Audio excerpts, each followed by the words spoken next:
Hello and welcome back to another episode of Podcast 572. As always, I'm your host, Kyle. I'm joined by my two friends, Dan and Matt. We are in the thick of hell season here with Diablo 4. We have all played it. We all have copies of the game. So I think, is that first time on the show that we all have the same game at the same time? It's definitely the first game. It's definitely the first game we've all played together. Okay, yeah. And that's, that's a big point of it. So we're definitely going to talk about Diablo. I have one brief thing that I've played. We pretty much mostly have just played Diablo collectively as a group. It's been, because it's been that, and it's been, E3, like not E3 time. Yeah, so like I haven't even picked up Zelda since I got Diablo. So I kind of just was like, I'm putting a pin in that. I'll come back to that later. The one thing I took a break from Diablo to try, because they put up a demo for it during, I don't even think it was the Xbox showcase. I think it was the Keighley one is where they put this up. The Lies of P game, which is the Pinocchio Dark Souls game. They put out a demo. It's on both. It's on PlayStation. It's on Xbox. It's a current gen only game, so it's not on last gen. Good. It totally is a current gen only game. It looks incredible visually. It does run at 60. I don't know what kind of like resolution it is, but like the game looks crisp. So it's Dark Souls. And I think what I'm really excited about from what I played the demo. I really enjoyed it. I had a great time with it. It's not an extremely long demo.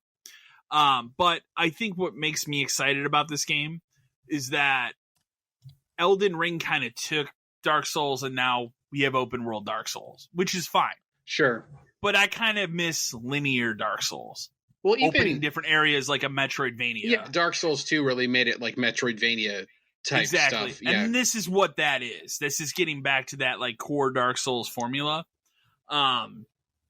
The other comparison I've seen a lot of is people are comparing more to Bloodborne because it's a little bit quicker, but also the aesthetic. Well, I think that's the thing now is like you have the Elden Ring side of this stuff, which is the open stuff, and you have the Bloodborne side, because obviously Bloodborne 2 is like the thing everybody wants now that Elden Ring has come out. Yeah, it is. So, and I think even this game, it's important to note, like this game is a day one Game Pass game. So if you have Game Pass, it's out. They put out the release date is unfortunately the same day as Mortal Kombat, which is not the best decision. It's okay. They're a Game different Pass games, and they're different games, so that's okay. So at the same time, it's not something where like I need to dive into it right away. I can wait until I've played some Mortal Kombat. But I enjoyed what the demo offered. I enjoyed it. I like the enemy variety. It's weird. Like you fight a bunch of like Christmas Tin Men looking enemies, and there's like a very creepier version of it as like one of the sub bosses like in that demo that looks pretty cool, and like but it has like that creepy element to it that I think works in a Bloodborne sense, even Dark Souls sense. There's areas of Dark Souls that are very creepy. So I enjoyed it. I look forward to playing that game when it does come. I won't play it right away. I will play it obviously before the end of the year, but if you are looking for Dark Souls, if you want to scratch that itch, check out the demo. And the demo like a permanent thing, or is it limited time? Yeah, it's not a limited time thing. You can just download it whenever you want. Sometimes companies do that. Where it's like you can play demo for like a week. It's like, what's the point of that? Like, I never should always be agree with that either. Yeah. I will also say I have sat here. I have been tempted to download that Final Fantasy 16 demo, but I'm not doing it. I will not. I'm holding out. It's the kind of thing where maybe if the demo had come out like a month ago, I probably couldn't have waited. Probably couldn't have waited. Yeah, but it's a week. We're so close. Fine. it's cool that your progress carries over, but like at this point, I can just wait another week. Yeah, and like I have, luckily, I mean, the other thing I think that helps is that Diablo exists, because if there wasn't anything, exactly, then I probably would be even more tempted. But I played the 15 demo when that was out, and like anytime they've ever kind of done this stuff where back in the PS2 days, you'd buy Dragon Quest to get the Final Fantasy 12 demo, and I think it was Unlimited Saga had the Final Fantasy X-2 demo in it. And that was literally a game I bought for that demo. That was a terrible decision, but hey, that's why I bought Zone of the Enders. Yeah, Unlimited Saga, not a good game, but they had that demo in there. But yeah, I sit there and it comes up on the screen every time because the PlayStation learns about you, and it's like, oh, you play all the Final Fantasy games, you want this demo, right? It's like I do, but I don't need it. Exactly. No, and that's why I was like, I can just wait one more week. It'll be a week because I'm literally gonna do the same thing that I've done with Zelda, where it's like I'm gonna put a pin in Diablo for a little bit, and I'm just gonna play Final Fantasy. Yeah, I was talking to somebody at work, and he was like, "What are you gonna do when Final Fantasy comes out? How are you gonna juggle this?" I'm like, "I'm not. I'm just gonna stop playing Diablo for however long it takes me to at least get a run through of 16 done." Yeah. That's kind of my thing. Because it's going to have that new game plus thing. I'm probably not going to want to do right away. That, and then that. Yeah. So I can go back to Diablo for that. But the thing about Diablo also is like that's an eternal game. Never ends. Like, you're not going to stop playing that until they make a Diablo 5, which will be a long time from now. So who knows? Who knows what system will be on by that point? Exactly. So, otherwise, we can just dive right into Diablo. Like I said, you've probably put in most time, Dan. I played a lot out of the three of us. A lot. Yeah. I think when I looked at like the way the Xbox calculates time, I'm at like 25 hours. So I'm probably close to doubling that. Okay, but so I have 3 characters. My solo character is a barbarian, probably my least favorite of the characters I have. The character that I use with you is a necromancer, probably my favorite. And then I had started, and I'm still waiting. I got to get my girlfriend to do the intro so that we could start playing together. But I did get past that intro point, a sorcerer. So just because it's not really a class that I ever play, so that's why I was like, I'll try. I asked her like, what do you think you're going to play? And her response was, whoever has the arrows. And I said, okay, they'll be the rogue. Yeah. So I have one of so I've played a rogue. I think I played a rogue like the first time you and I played together. I like that class, but it's going to be the kind of thing where I try them all at some point. And then, absolutely. When we played the second time, I had gotten my barbarian to around that point. So now I just play as the barbarian with you. And then solo, my necromancer I use that a ton. I think I hit 44 earlier today. Okay. Nice. Well, the thing I'm just trying to do right now is to just run around the map and like open the map. And man, like I don't think I had any idea of how big that map was at the start. No, it's much bigger than you think it is. It just keeps going. Mm-hmm. But yeah, I love like the game is great. It's really good. It's it has the like right quality of life. Like improvements over 3 that you would want. The biggest thing for me, and obviously, this obviously crossplay has existed for a little while. This is the first game that I've truly really used it. I think you probably as well. Where like I'm on my Xbox, you're on your PS5, Matt, you're on an Xbox One XS. Yeah. Okay, but we can all play together. We can and it works like that. We had virtually 0 issues. I think you disconnected once. Again, that was like hard launch day moments. Yeah. But I don't really count the crossplay as the issue there. I count the servers in general. Yeah, that's more the online component. There are a shit ton of people playing this game. Yeah. So I will say it is weird. Like for the amount of people that are playing the game, I will say I don't feel like there's enough people on each server. I think it would be better if you saw more people running around, but there's really not that many. I finally found a decent amount of people while I was just kind of running around last night. Okay. Because I've actually I beat a world boss last night. I found one that did that for the first time, which is just that's just a really like souped up boss. Yeah, but it's crazy as hell. There was like 8 or 9 people. As I say, you need other people to help. Oh, You're yeah. not doing There's that by no way. yourself. I died probably 4 or 5 times during it, just because it has this like giant tail sweep move, which basically goes around in a circle. And if you're not standing in the right spot, or if you got moved because of poison or something, it could kill you pretty quick. It's over. Yeah, but then but it's nice because people can res you and stuff. And the fight took probably 15-20 minutes with a whole bunch of people.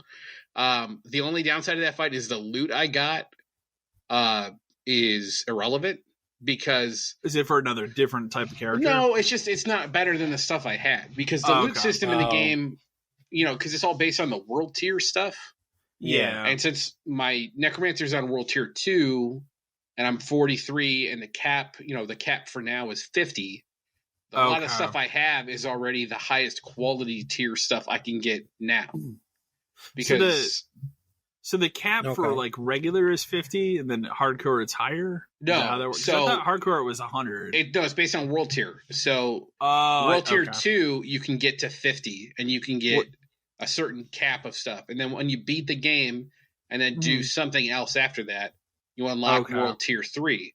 And that's what opens up more dungeons, more stuff like that. And realistically, you get to like 75.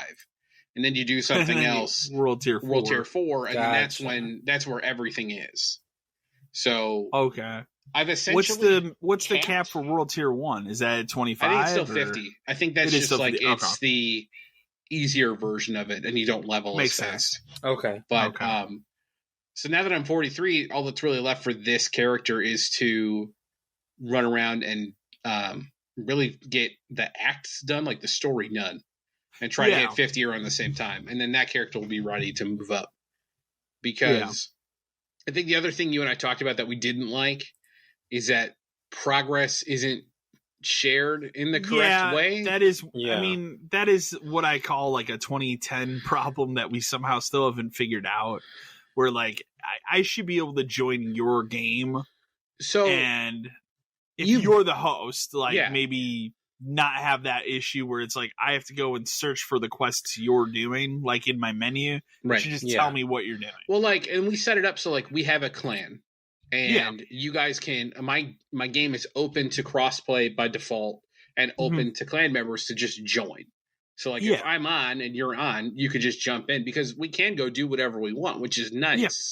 Which there's is no awesome. There's no limits between going in and out of dungeons and all kinds of stuff. The only thing it seems to limit is if you're doing a story mission, people must be present to pass. That makes sense. Y'all have to be at the door or whatever, because that makes sense, because it's going to put you into cutscenes. But if it's not defined like Diablo 3, where it's like, okay, you're on Act 1, now you're on Act 2. It's all kind of just the one map. Well, because it's one map, and then like the story stuff, you kind of pick it and you kind of go and through I think that helps that too. It will unlock other areas too, because there are parts on the map where I cannot go in, like walls are blocked or stuff like that. But the point is like, if you guys just are able to join my game, then if I pick a quest, it should set it for you. It should for all of us, and like, regardless of if I've actually done it or not. And it should also tell me like so and so doesn't have access to this quest yet, or so like stuff like that, because it should be able to read that stuff. If we're all online all the time. So I'm hoping that gets fixed. It's a minor grievance, just because, you and I have those characters set aside where we're going to play the story stuff together on those. No, and that's the thing too, and that's why I have multiple characters typically in Diablo anyways. So, and like, I mean, I think you and I both are in the same boat where like, I don't really pay attention to the story. Not really. That's not the enjoyment I get out of Diablo. And I know when I play it with my girlfriend, I will have to watch every cutscene and hear every line. So I will get the story at that point. But like, that's not what draws me to Diablo. No, my enjoyment of Diablo is the grind. The grind, the loot. Exactly. It doesn't feel repetitive, even though I'm doing the same thing over and over again. It doesn't. And Blizzard are masterclass at creating memorable dungeons and environments and dungeons. Second to none. Enemy types vary enough depending on where you go. I think they're even more varied in this one than the previous ones. Sure. Like there's skeletons, and 5 minutes there I'm fighting vampires and shit. Like it's absurd. Spiders, snakes, spiders. bugs. I could do without the Spider-Men. Yeah, wolves are everywhere. Like those clan marauder guys are everywhere. You know, like in the little dungeons just kind of set up where there's little tiny ones where you basically pop in and clear out an area. Yeah, or sometimes it's like a room or two, like a cellar or something. Yeah, which is a good like tiny thing to do just to get stuff. Or they have like the actual dungeons, which are 20, 25 minutes of going through with objectives. Like that's a good way to break that stuff up, and that's how you're going to level up more than anything else, other than doing like side quests and stuff. It is. Yeah, I mean, it's hard for me to find something I don't like. The only like major complaint I would have is I get why it does it, and it's done it in the past, but I hate how games level scale things. Yeah. Just because I know where you're going. If I'm level 43 and I go to the original area, it shouldn't take me as long to kill stuff here as it did in other areas. Yeah. And I get it to a point where they don't want to make any one area too easy, but if there also exists a place where I can go where it's like, oh, this is 3 levels higher than you, then there should be areas that are lower than me. It's the kind of thing that games have been doing forever. Like Oblivion, it's a huge problem because that game, you can super break how leveling works in that game. Level scaling in that game is outrageous because if you level up too fast, you make the beginning part of that game too hard.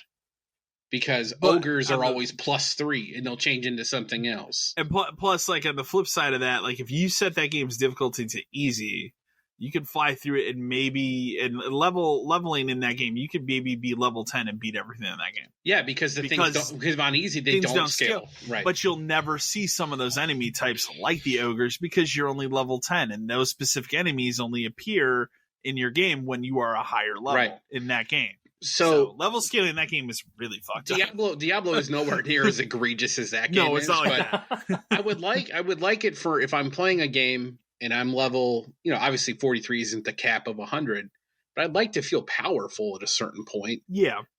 Outside of getting new skills and using skills, because like the Necromancer can, like I use the snare trap thing to pull things in and then use the corpse exploder to blow things up. Yeah. You always have your guys running around. Like it's fun to play. I just wish there was a way to, and maybe it'll change. I've got over 50 levels to go where I'll actually feel powerful running through areas where it shouldn't take more than a couple of hits. I think when you joined our game, Matt, like you were also playing as a necromancer, so then it's like the 3 of us and then like 20 bone men running around on the screen at the same time where it's like, funny. What? Like it is. They like handle chaos. It well though, where like other necromancers guys are kind of like shadowy, so like you can see them there, like but it doesn't just different. Like clog the screen. Because I can tell you right now, during that world boss thing I did, there was probably 5 or 6 of us. So it would have just been unbelievable with how many things are running around. Okay. But yeah, they handle it really well. And like I think when Matt joined, you were something like 10 levels lower than us, but we all did the same dungeon together. Exactly. And it works. Yeah. Like so they're really good at that kind of scaling where we can all play together no matter what. Which is because that would not have been the case with Diablo 3. Not in the beginning, for sure. I thought they fixed it towards the end. I mean, that game has years and years of patchwork. Right. So. Well, and you can tell they used a lot of that to learn what they're doing here. And then, this is season 1. Like, who knows? Yeah, no, this is season 1. They've already talked about some of the stuff that they're going to patch for the next season. Which one of those ideas is already great? Where the gems, like I have too many. Yeah, that's of these a big gems, problem. Dude. Like, there's too many gems. They're taking up too much space in my inventory. Yeah, they shouldn't be inventory. I think they're going to move them to materials, which is where they. Yeah, because that was kind of what they did with gems in Diablo 3. So that's why it's weird in this game where it's not putting them away. Like I've just been putting them in the chest. It doesn't even seem like it just seems like it was an oversight more than anything. We're like, oh, we did do that. We should probably correct that. Yeah. So. Because you get a lot of them. Like you get a lot of everything. I think I have like a third of my inventory right now is just gems I need to get rid of. At any given time. so I've just been putting them in the chest. So I also appreciate that they went back to the more gritty art style than not that I dislike the more cartoonish like look of Diablo 3. This is very much more like Diablo 2 in terms of like visual, but much darker. The story, like if you do pay attention, like the little bit of the story I have paid attention to is very fucking dark. Oh my god, yeah.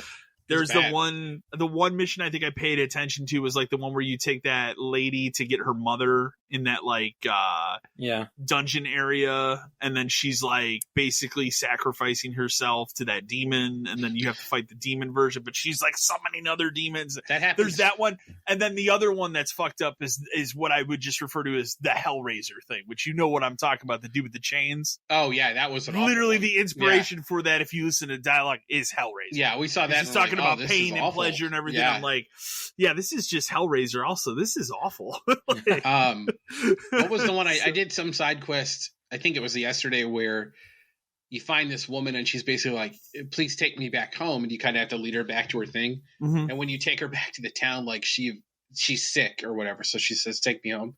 You take her back to the town, and she's like, "Oh, I don't feel good," and then she like explodes. Okay. Into like a bug or something, and you have to. It's like the one time you get to kill something in a town because it's just right next to you. But it was funny because it's just like, oh my, like gross. Yeah, I didn't expect that. Yeah. I did an exorcism on a kid today.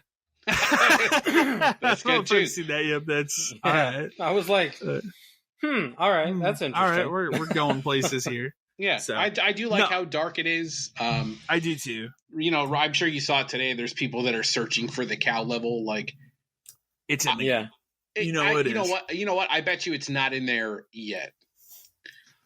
Here's a question for you. How you've played more than I have. How many treasure goblins have you seen now? Because I've only ever seen one. 4. Okay. So they seem like they're very limited. They are. They do show up on the map, but you got to be looking at it. It's like a twinkle thing. Okay. But I've only 3. They show up all the time. Yeah, I've only found them in places where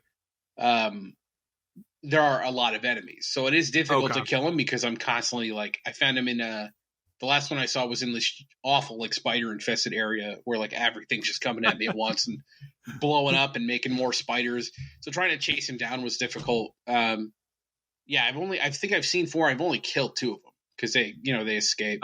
I've only seen 1, but I was able to successfully kill the one that I saw. Mm-hmm. So yeah, for the first one I found, he was in a dungeon. And it ran into a wall and just kept trying to go into the wall. Okay. So I got lucky. Mine was out on the overworld, but it was one of those things where I kind of even forgot that was a thing with Diablo. And then I saw it and was like, holy shit, there's a treasure goblin here. Yeah, well, you get to chase after him. If you see, I think what happens is like, if you see it on the map, you'll start to see like the money trail. Okay. He leaves like the little thing, so you follow that around. But even then, like they're hard to kill because I'm doing other things.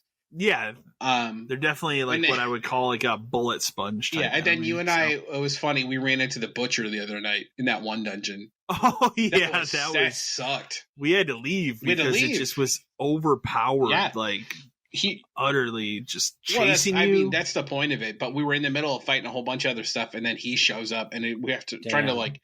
I forgot about him. Pillar. Yeah. So I forgot about him, and then when I was playing my solo game, I went into that same dungeon, and the same thing happened to me where I was fighting something else, and then he showed up like, I'm not this shit again. And I just ran out of the dungeon. Like, I'm by myself. I can't, like, we could do this with 2 people. I can't do this by myself. I don't think we're ready to kill him yet. No. So, but I'm having a blast with it. You know, it's the kind of game where I just want to play more of it. Kind of like Zelda, you know, I was on the same hook with that. I'm on the same hook with this, but I knew that was going to happen because it's Diablo at the end of the day. So, and even in the last 10 years, for how many Diablo clones that I've played, like Grim Dawn, Victor Vron, like all of those, like this is still Diablo at the end of the day. Even in comparison, like there are so many other clones that have done some really interesting things with this type of game. But again, at the end of the day, they all like kind of bow down to the master of that genre, which is Diablo. I think my favorite one of these kind of games I ever played was Champions of Norath on PS2. Okay. Like that and like Return to Arms. Like my buddies and I used to play that a lot. But you know, that was also 15 years ago, longer. Yeah, that would have been the 16, 17 PS2 era. Yeah. But I mean, those are great games and they probably still hold up pretty well just because of what they are. But that was basically because there wasn't a Diablo. Because remember, on console, it was on PS1, and that was what you could play. And then so they never put, like, at that time, Diablo 2 never came out on console. I never played Diablo 1 on computer or on PS1. Like, that was something I didn't learn about until I was in high school. I had my PC renaissance, and then I had a friend when I was a freshman in high school, so we're going back a long time, where he would spend his fucking Friday nights he called them blood runs. He would literally go home from work or from school and just play all night until his mom finally figured it out. And then walked in one day and was like, "What are you doing at 5 o'clock playing Diablo?" We used to play Diablo 2, like LAN party stuff. Okay. Where I had a laptop that was capable of running it at the time, and I would just bring that over. And we had a switch we just left like on the coffee table. So you would come in and just plug into the switch, and then we could just play. Yeah, and my thing was, like, at the time I came into it, like when they were playing, like when he was playing Diablo, that was kind of a big thing. I didn't really get into Diablo at that time because that was right on the precipice of Warcraft 3. That's what I got into. So then I just did nothing but Warcraft 3. So and then obviously years later, Diablo 3. That's kind of what really brought me into Diablo. And then that the remaster of Diablo 2 is not bad. Something I should finish one day. But that was more of a, like, I really enjoy this, but I know Diablo 4 is coming out. So yeah, and that's the thing too, is like I played a little bit of Diablo 2 for PC, and then eventually I jumped off when Final Fantasy 11 came out. There you go. For PC, because that was like, that's too much time as it is. No, but, I completely understand that. So, but yeah, I'm looking forward. I'm going to try to get as much. I don't want to say done because I'm never going to be done, but accomplish. You want to get as much out of it as you can before Final Fantasy. I'll finish like the story, quote unquote, before Final Fantasy comes out, and then I'll end up going back after. When it comes to Final Fantasy, here's a question: it comes out technically on a Thursday? Is that right? The 22nd is a Thursday. I think so. The date is the 22nd. I got my confirmation. I think you got your. We're going to charge you. It's coming. Yeah. So you should. I think it's a Thursday, which is whatever. I don't care. June 22. So it is a Thursday. It's a Thursday. It's a weird, but it's a global release. So that might be part of it. That would be Friday in Japan. Yeah. Yeah, which makes sense. So, but do you have anything else you want to add, Matt, to Diablo? I mean, before we move on to news, that's all I've we've been played. Playing since Diablo 1 on PC. Okay. Like, I used to go to my sister's house and play with her and her now husband, so my brother-in-law, and we would stay up late playing Diablo 1 together. So, I mean, when Diablo 2 came out, I just automatically jumped on it. I mean, I played through all 3 of them the first one with them, 2 and 3 I did by myself, and then now 4... I've actually had other friends message and been like, "Hey, this is the first time I'm playing Diablo. Like, do you play?" And I'm like, "Yeah, I'm playing right now. Like, if you want to jump in, we can jump in." My friend downloaded it this morning and messaged me around like 10 o'clock. He was like, "Hey, you're playing Diablo, right?" And I was like, "Yeah." He was like, "Can you jump on and play with me?" I was like, "Yeah, cool." Dude, he's like level 26 right now, like running around. He's been literally playing all day today. So it's cool to see somebody new jump into the world and play. I think for me, the only real issue I'm running into right now is I wish there was more classes in Diablo 4. Yeah. There's what, the total of 6 right now? There's 5. 5. Okay. Yeah. And I just feel like, with Diablo 3, they had I think 7 total? When it was all said and done, it was like 6 or 7 because they added the Knight Crusader guy, and I forget what the other one was. Yeah, you got to hold something back for future seasons, right? And that's the thing. They're doing 2 expansions for this game, at least confirmed right now. So you have to imagine they'll add a class per expansion. I hope so, because I mean, nothing against the classes right now. Like, I've always played as a necromancer. Sure, yeah. So like, I started all of the games as a necromancer. So like, but I just started a new one actually before we started recording for a sorcerer.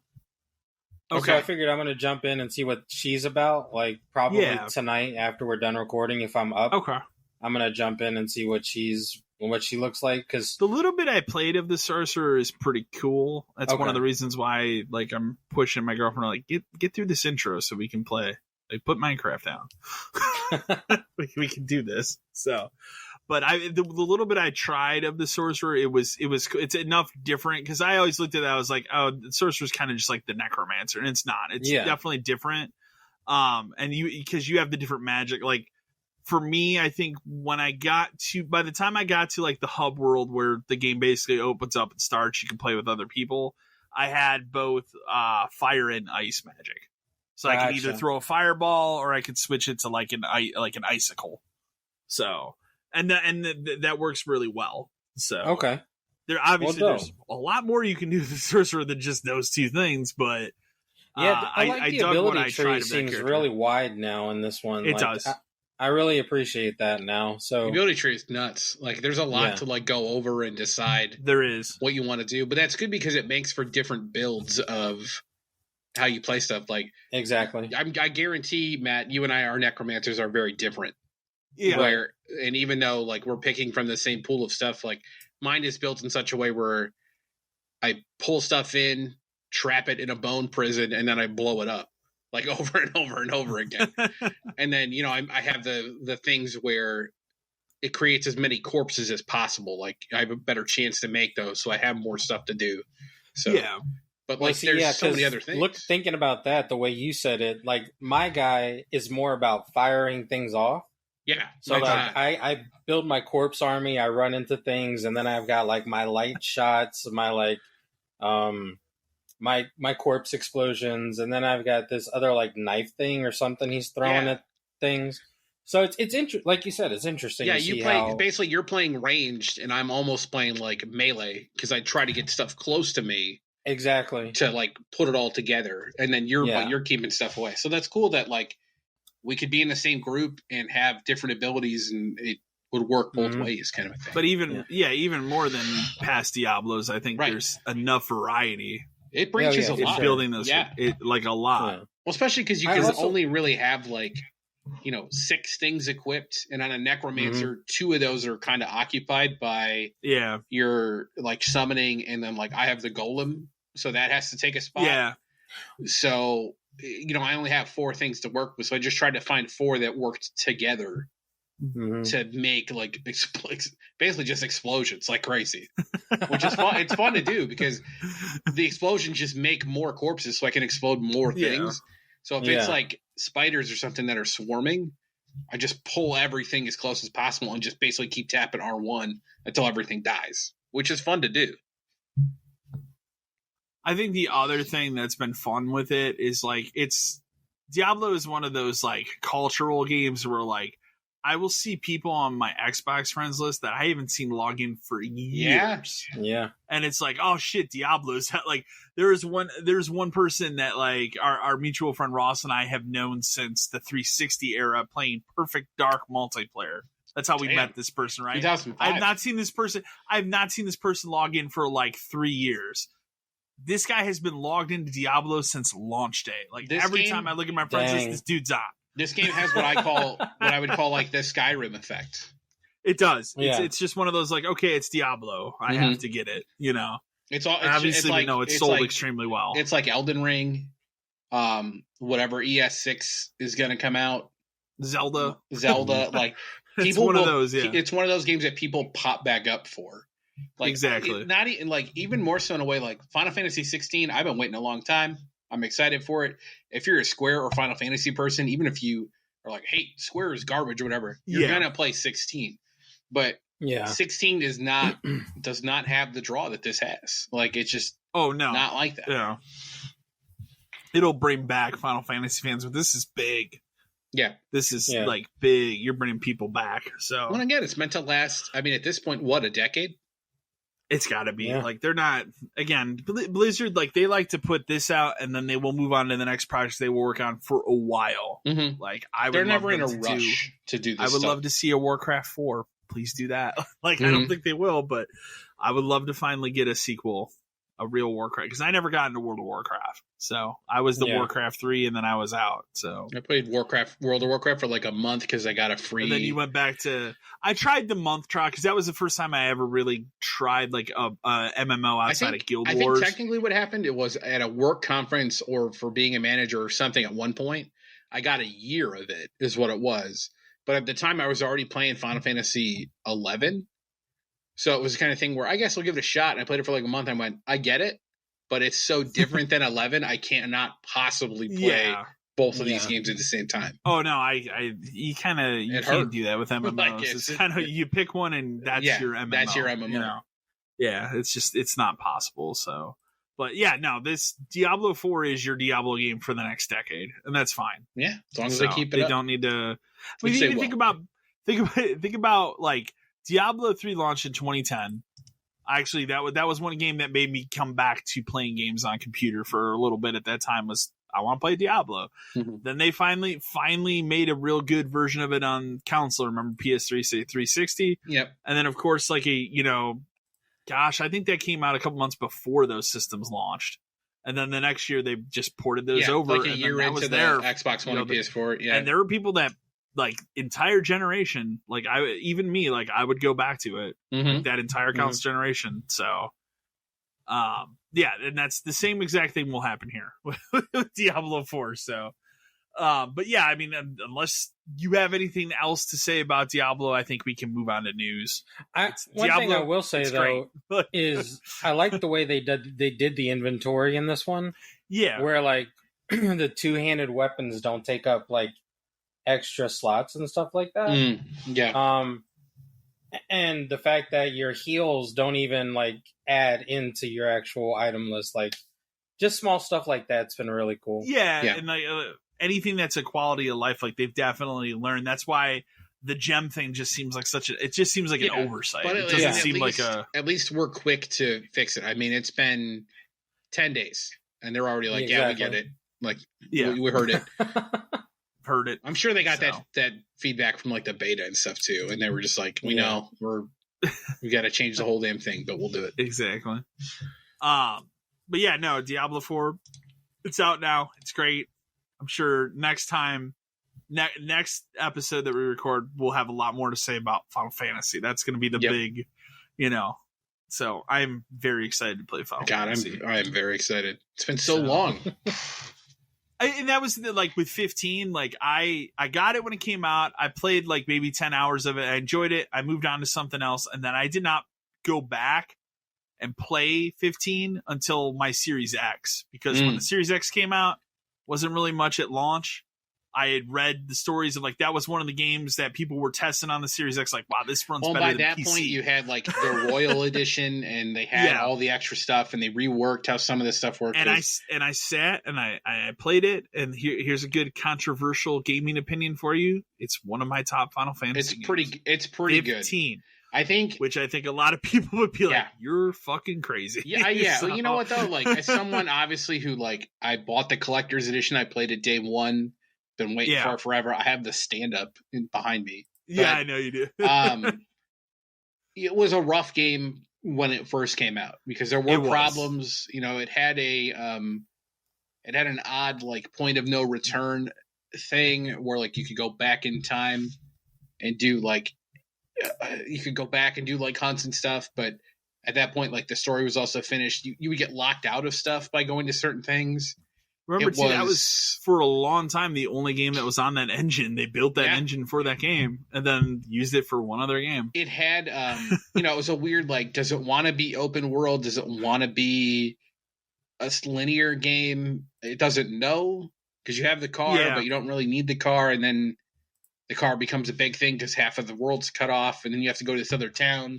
So you're locked out for 4 chapters. Like, it was a weird thing. And then, but I replayed it like 2 years ago during COVID, and for me that was very much a COVID game. They fixed it. Like the Royal Edition added more content to like that other town you have to go to. It cleared up some of the story crap. It actually has a decent like final chapter. There's actually stuff to go do where there wasn't before. I think that game's better than people give it credit for. And then it's just funny because 16 is going to be the complete opposite. Oh, and that's fine. Like, I'm glad they're going back to the fantasy story. Yeah. Like, that's fine. Yeah, I'm okay with that. I'm ready for that. It's been long enough. Mm-hmm. So, but let's fire into some news here. Speaking of firing, I'm going to let you take the reins for this first article. Oh, okay. Because I know you're the expert on it. Well, I've read a bunch of stuff about it, but this broke like maybe right after we recorded last time. It was like the day It's after. been a little bit. Yeah, it's been a bit. It was so during their, they had GameStop had their earnings call, and instead of, initially doing the earnings call right away, they canceled it and they fired the CEO, which, guess who did that? That would be everybody's favorite, now executive chairman of the company, Mr. Chewy himself. So the prophecy is fulfilled again, where he has now eliminated another CEO and taken more power. It coincidentally, it's like, right around 2 years after they hired the guy. So I believe what I was reading is that, they either don't have to pay him a certain amount, or like they cut it off in the correct way, Yeah. Gotcha. Of course, doing that, eventually the earnings stuff came out, and, they lost a ton of money, which I guess was to be expected because they didn't have, it's the first time like PS5s are actually in stock, and it's not like they're fighting over making bundles and all that kind of stuff. And there weren't really, I guess, huge releases to support them. Basically a whole bunch of stuff came out where like they didn't make any money. The stock price tanked. So it's back under like where it was before it became a meme thing. It's just crazy to me because it's just another one of his power moves to what end, I don't know. But like he has to have a plan to bleed this company out and make his money and leave. I would assume so at this point. What could he possibly want with this company at any point? Yeah, it's like what else do you think this guy needs out of this company? I don't know. It's so much is now changing where I can't see how they pull it back. He was when he first came in, part of the plan was we're going to build out the e-commerce thing, which is what they should have been doing the whole time, was turning it into a website primarily that had brick and mortar locations, and should have closed a whole bunch of stores and consolidated all this stuff. Like all this SL2 program, not that I want people to get fired, but like if you're going to SL2 them, they should just be one store, close one of them. Yeah. That makes more sense. It does. But now they're backpedaling, and now now we're going to focus on brick and mortar stores, but like to what end? To stock what? Yeah. We've heard from people who've emailed in that like people buy consoles and Nintendo games, and that's it. Exactly. That was that was last episode. We talked last episode too about like Alan Wake does not have a physical version. This isn't like the beginning of this, but this is a bigger step towards a lot of stuff is not going to have physical versions anymore. There was another game this week, and I'm trying to remember what it was. Yakuza. Was it Yakuza? Okay. No, the man with no name. The man with no name. Okay. Or whatever. I was going to say that they're talking. I don't think they've confirmed it, but I think they confirmed. There's no physical version of it. Okay. But again, not a huge title. It'll be on, I think it's on Game Pass, isn't it? I don't know if it'll be on Game Pass right away. It will be on Game Pass. It will be at some point, but not right. But that's another game where no physical version. There are people that collect Yakuza games. Yes, it's happening. I own all of them physically. So do I. But this is happening faster. Mm-hmm. So again, what is the point of going to GameStop? Especially with they increased the per card cost. Well, they reworked all that stuff. You have to imagine one of his decisions is the retro thing. Bringing back, because again, it seems like they're taking it all again. Well, they're taking a lot more SKUs than they did before, but the amount that they give, I think, caps out at like $35. And that's just because you're not taking the risk. Well, I have to imagine. I told you they have to compensate for people trading in fake games because they're not. Because that happened when you and I worked there. God. Yeah. And that was 6 years ago, and when we started taking retro again and people were scamming it then, it's only gotten worse. Like you can order fake retro stuff online for $30. Especially Game Boy, Game Boy Advance is going to be part of that. You know how many fake Pokemon games are out there? Yes, there's a shitload. And the problem is they don't train people how to catch this stuff. Like it would never get past me or you. No. Or, just because I know what this stuff looks like and I know how to tell the difference. But the average person who, especially if you're talking about 18-year-olds, 19-year-olds who didn't play this stuff growing up. They wouldn't know what it looks like. They're not going to know. They're just going to go, they're not going to give them, they're not going to give them tools to open carts to verify boards and have pictures of what the boards look like. So they can't risk giving you $100 for Earthbound, which, could conceivably sell for $250. They can't give you $100 for it because if it's fake, it's $0. So, a lot of people are complaining like, oh, it's just typical GameStop. They're only giving you X amount for what it is. There's a reason why. There's a reason why. But then also, if that's a problem for you, don't trade in your retro games. We didn't give good prices back when we started taking it back in 6 years ago, and people still did it. Like, oh yeah, you would be surprised. You'd be surprised at the amount of people that will come in with a box of that stuff. It doesn't matter. Like, the people that are bringing that stuff in, like they don't know what you do and do not take. They just bring it all. Right. Which again, for you and I was great because we would tell them, bring it all in. We'll look at it. Bring everything. But exactly. Sometimes though, like it'd be that situation where if they don't want it, they're just going to throw it in the trash outside. Right. Because they don't want it. If they can't get money out of it, then they figure it's trash. You'd even get people who would come in, you'd tell them the trade-in price for something retro, they'd complain, and then they would still do it. Like, I don't think people understand, especially like people who, the quote unquote GameStop haters. I think employees know this, is that some people will complain and then still do it. Like, it doesn't stop them. It's never stopped anyone. Like, I've told the story before a long time ago where that guy brought in like 2 Rubbermaid tubs of like a GameCube and Game Boy Color and Game Boy Advance stuff, and it was all boxed. Yeah. And I was kind of straight up with the guy. I'm like, this is a lot of good stuff and it's all complete. Are you sure you want to do this?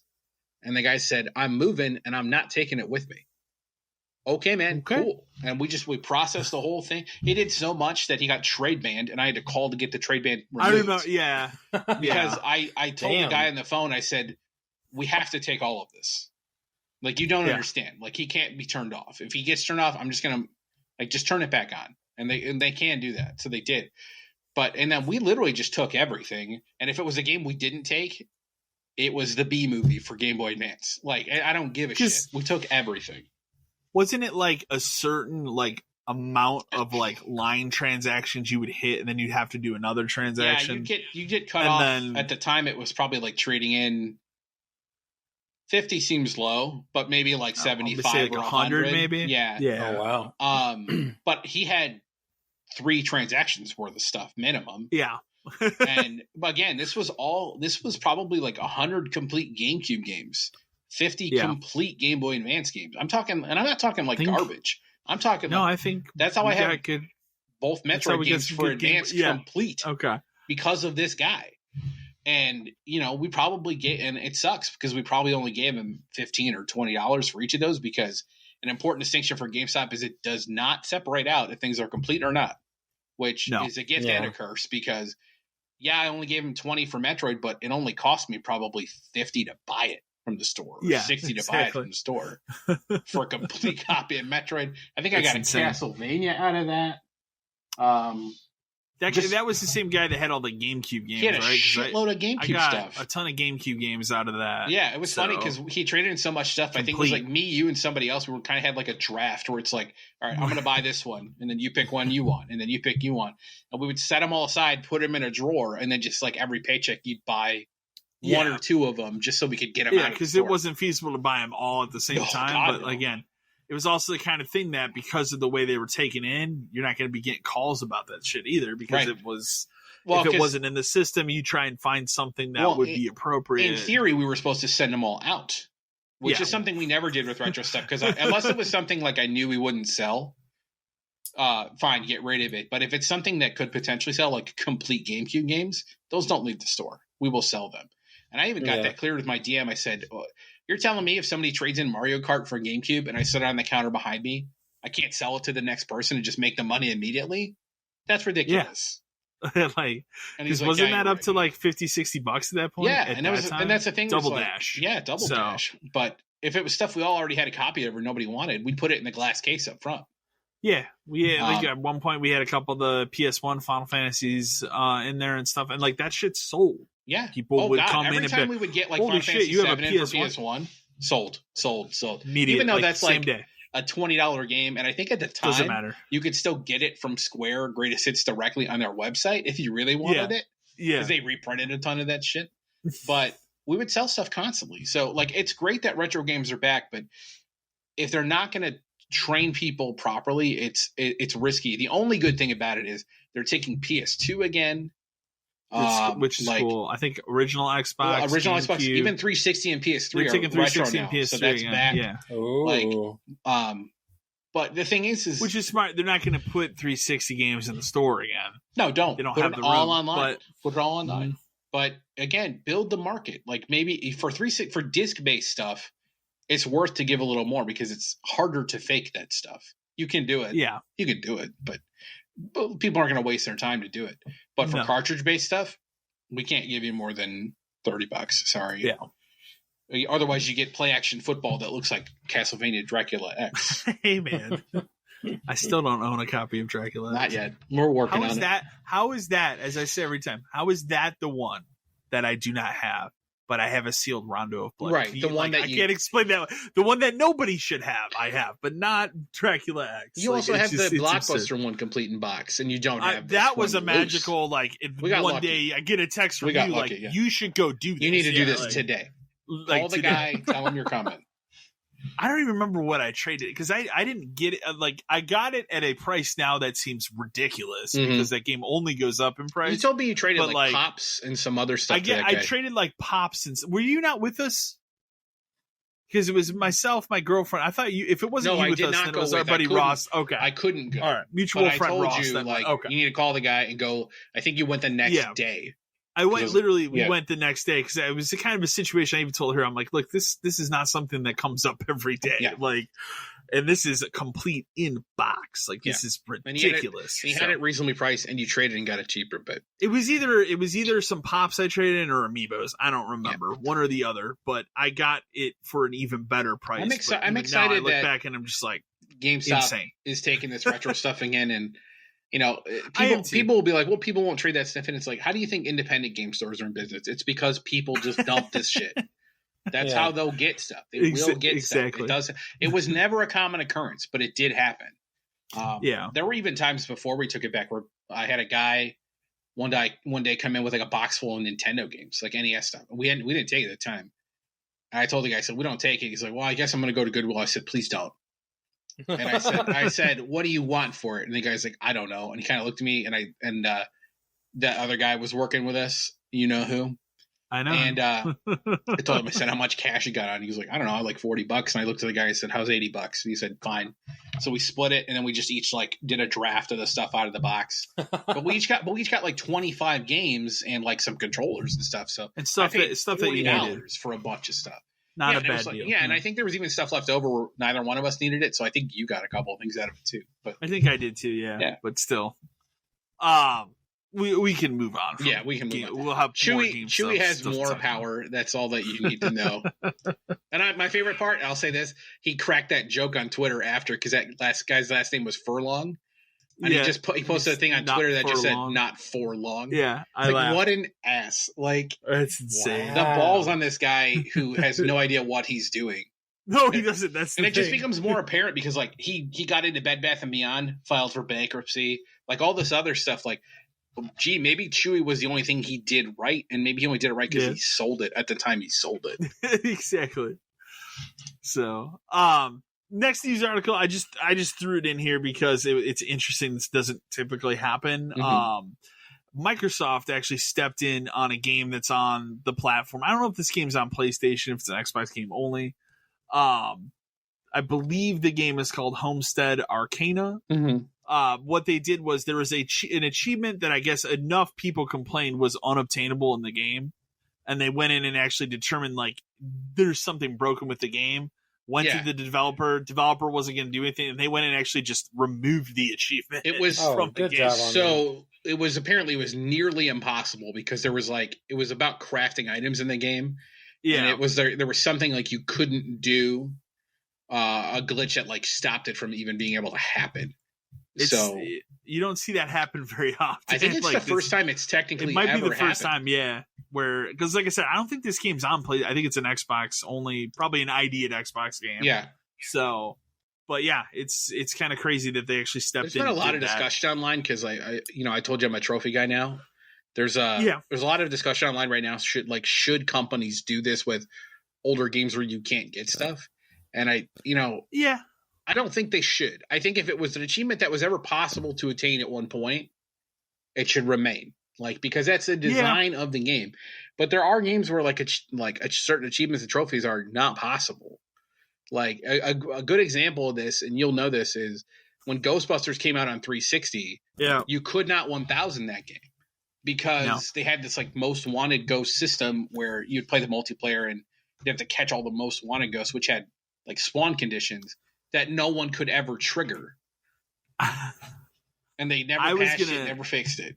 The example I was going to use was Fight Night Round 4 with the belt system for online multiplayer, where there was one belt somebody would hold, and that's impossible. Tiger Woods, the very first Tiger Woods game, you had to be the number 1 ranked golfer in that game online. It's unbelievable. But technically achievable. So I don't think this is a precedent to go in and remove this stuff. Yeah. The things I always hated were, this is getting worse, is multiplayer achievements that are tied to servers. So you literally can't get them anymore now, which is a bummer because if you want to play that game later on in its life, too bad. No, I agree with you there on that. There's this other an FTC thing not related to ABK. Microsoft were charged with $20 million by the FTC over illegally collected children's information on Xbox. This was a while. Wasn't this during maybe the beginning of the Xbox One era? I think so. Is when this kind of started from what I was reading. Obviously it has to go back to how child accounts are created. Obviously they had made many steps to change that process over the years. But again, the FTC stepped in, saw some loopholes in this. You and I both know, especially if I go back and think about the days of original Gears of War and Halo 3, 360 era, where you could just make fake account after fake account. It was very easy to do that. So I'm not surprised that after some point somebody figured out there was a loophole and the FTC got involved. But doesn't 20 million seem low? Oh, that 20 million is maybe what, $20 to Microsoft? What are they paying for ABK? 63 billion? 69 billion? Yeah. Exactly. Wow. Do you think Bill Gates just took his wallet out and he put it on the table, or whoever's in charge now? There you go. Probably just had that in his wallet, cash.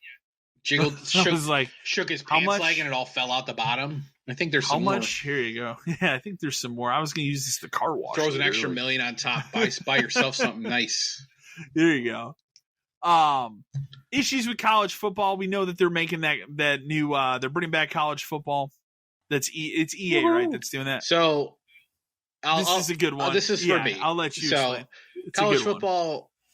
There's been a lot of stuff going around in the past couple of years where they've finally allowed college athletes to license their name and their image and make money off of themselves, which is good because that probably always should have been happening because, what should the NCAA give a damn about if Nike wants to make a shoe based on you? That's Nike taking a risk, right?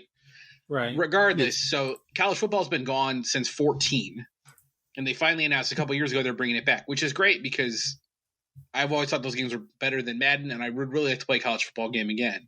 And the reason it died was because of licensing stuff, and they couldn't pay people. Yeah. And colleges were pulling out, and it became a shit show and everything. They just finally said, fuck it, we're done.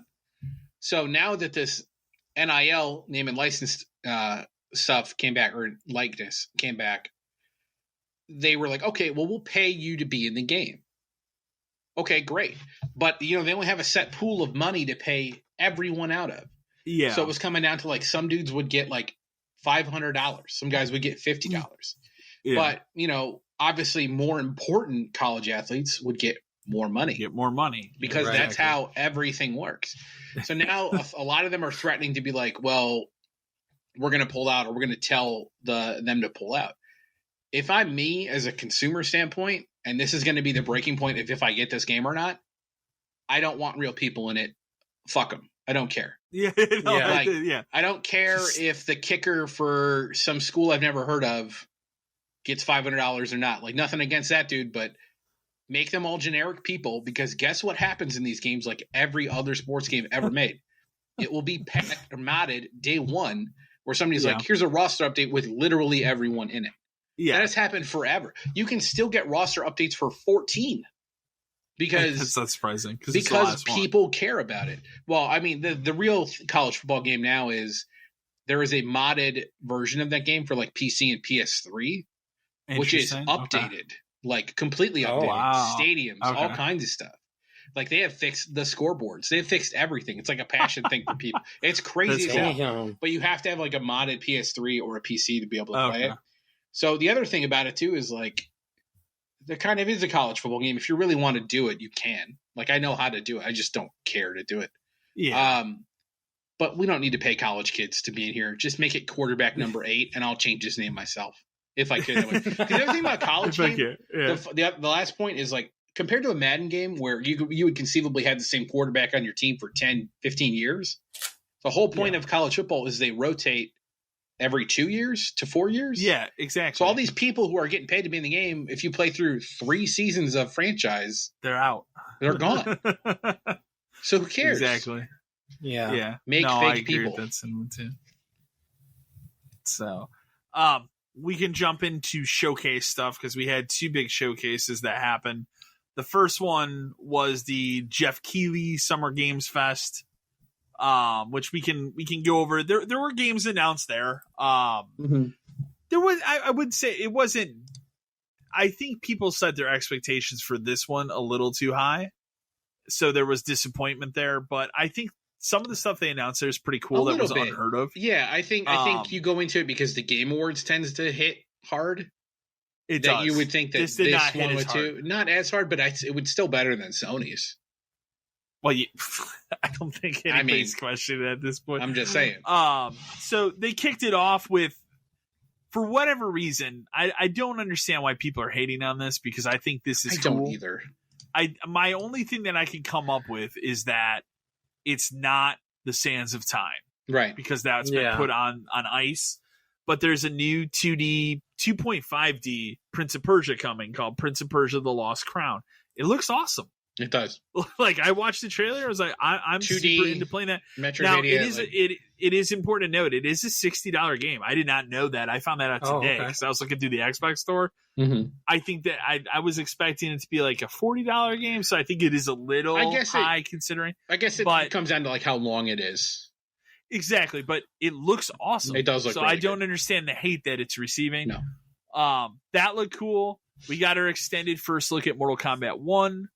I don't think anybody's complaining about Mortal Kombat 1 and how it looks. It looks incredible. Unbelievably good. It does. It's super violent. It's funny because like 11 looks great. And then you look at this and it looks better.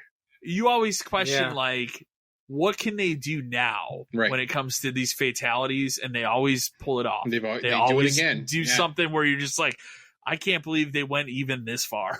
Like, so, there's a Path of Exile 2 coming, which is kind of crazy considering Diablo is out now, but there is a fan base for Path of Exile. So they did and this is the kind of stuff you should probably expect at Summer Games Fest. There is, of course, a collaboration, because it's a Capcom game, between Street Fighter 6 and Exoprimal, which is out next month. Mm-hmm. By the end of that game's lifespan, there'll be all sorts of crazy Capcom shit in Exoprimal. They'll add as much stuff as they can. That's the point. Yeah. They had some other indie games and stuff here. There was this Witchfire game. I think that was kind of in there. I don't know why I don't even remember seeing this Crossfire. It looks bad. Okay. Just VR shooter. Talk about none of those games work. Remnant 2. Which, like, I remember the original Remnant. People seem to really like that. Remnant 2 is coming. This was a bigger one. There is a new Sonic game. It is coming this fall, right? Yeah. It is this fall. Okay. Sonic Superstars. It's a new 2D Sonic game. 4-player co-op. I watched the trailer. It looks pretty cool what they're doing with that. So that's exciting. I think I even read later that it was going to be online co-op too. That's cool. Yeah. I hope so. we got confirmation, which I'm excited that Honkai Star Rail is coming to PS5 this year. Yep. I'm super excited to try that game because as we've I think we said last episode, like at this point, rather than going back to Genshin Impact, I'm just gonna wait for this. Yeah, because it just looks like why do I keep blanking on Phantasy Star Online meets Genshin Impact, which is so good. that's why I'm both those super games. into it. Mhm. Obviously we talked about it earlier. Lies of P got a release date. It got its demo. You should go try it if you like Dark Souls type games. This one was kind of cool. This one also, like, I'm not familiar with this the animation that it's based on, but the famous artist that does all the art for Dragon Quest and Dragon Ball, they have a new game from his anime called Sandland. It's going to be a new RPG. The trailer I thought actually was pretty cool. I don't think there was any release date attached to this. I assume it's probably sometime next year. Amazon is publishing another MMO. Stop, man. They have to stop. I don't think we need to say anything else about that. Warhaven. I'm not even going to talk about Warhaven because I don't think any of us care. Alan Wake 2. They showed a lot more footage of it. They did confirm. I don't think they confirmed it here. I was reading this actually later that the game is roughly like 20 hours long, which is cool. Yeah, they said it's supposed to be a lot longer than the first one. They've packed a lot of stuff into this game, and this has easily become one of my most anticipated games of this year. It looks incredible. So, especially like we've waited, it's kind of almost a dream for Alan Wake fans that we're finally getting a sequel. So, but it looks incredible. Like visually, it looks incredible. Yeah. And they confirmed at the Sony conference that was all running on a PS5. It was not PC footage, which is cool. Nice. So, another one that I'm excited about, Warhammer 40K Space Marine 2. They showed some of like the co-op mode for that. It's 3-player, which is cool. Yeah. That first game is again, we talked about, like, I'm not into Warhammer. I'd like to know more about it, but Space Marine was a really cool game. So, there's a Yes, Your Grace sequel. I don't think we need to talk about that. This one I did see the trailer for, and I thought as we talked about, it's kind of like Back 4 Blood. It's just Back 4 Blood. Like, I'm a little interested only because of the John Carpenter name attached to it. But John Carpenter's Toxic Commando. But again, though, it was a CG only trailer that had a little bit of gameplay. Yeah, not a lot. It's just one of those things where it does look like Back 4 Blood, which is, I guess that's fine. But what is it going to do that Back 4 Blood doesn't? Exactly. That's what I need to know about it. Exactly. I need to see more of it, and I don't think that's a 2024 game. Baldur's Gate 3, they talked about another villain that's going to be in the game, voiced by Jason Isaacs. That dude has done a lot of game work, so that game's actually technically coming out, right? I think it's August. Yeah, I think it's August it launches. The most bizarre announcement here, and I see that they probably just cut this from Sony and said, well, we have to give Keighley something. Why they chose this, I don't know. Spider-Man 2 got its release date here. Yeah, weird. Which was really bizarre. Yeah. Because they didn't even show footage. They just showed concept art. Yeah. Of like Venom.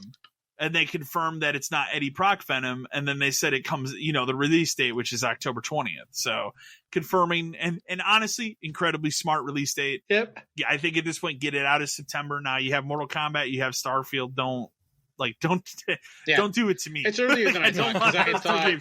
I thought maybe they would save it for like November, December, but I mean October is fine too. We knew it was going to be around that time period. It does. It's going to be I don't know if it'll be the number one because we have Zelda this year selling holiday game, but it'll be in the top 3.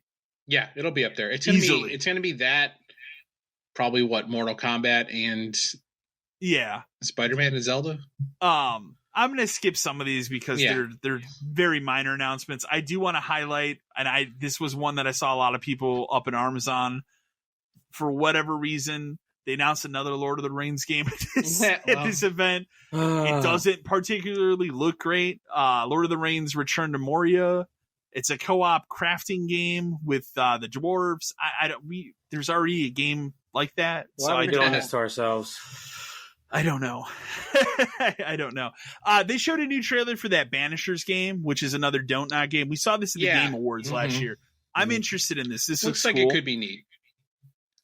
They showed a release date trailer for, as we discussed earlier, Yakuza Like a Dragon Gaiden, The Man Who Erased His Name. That's that spin-off, is coming November 9th.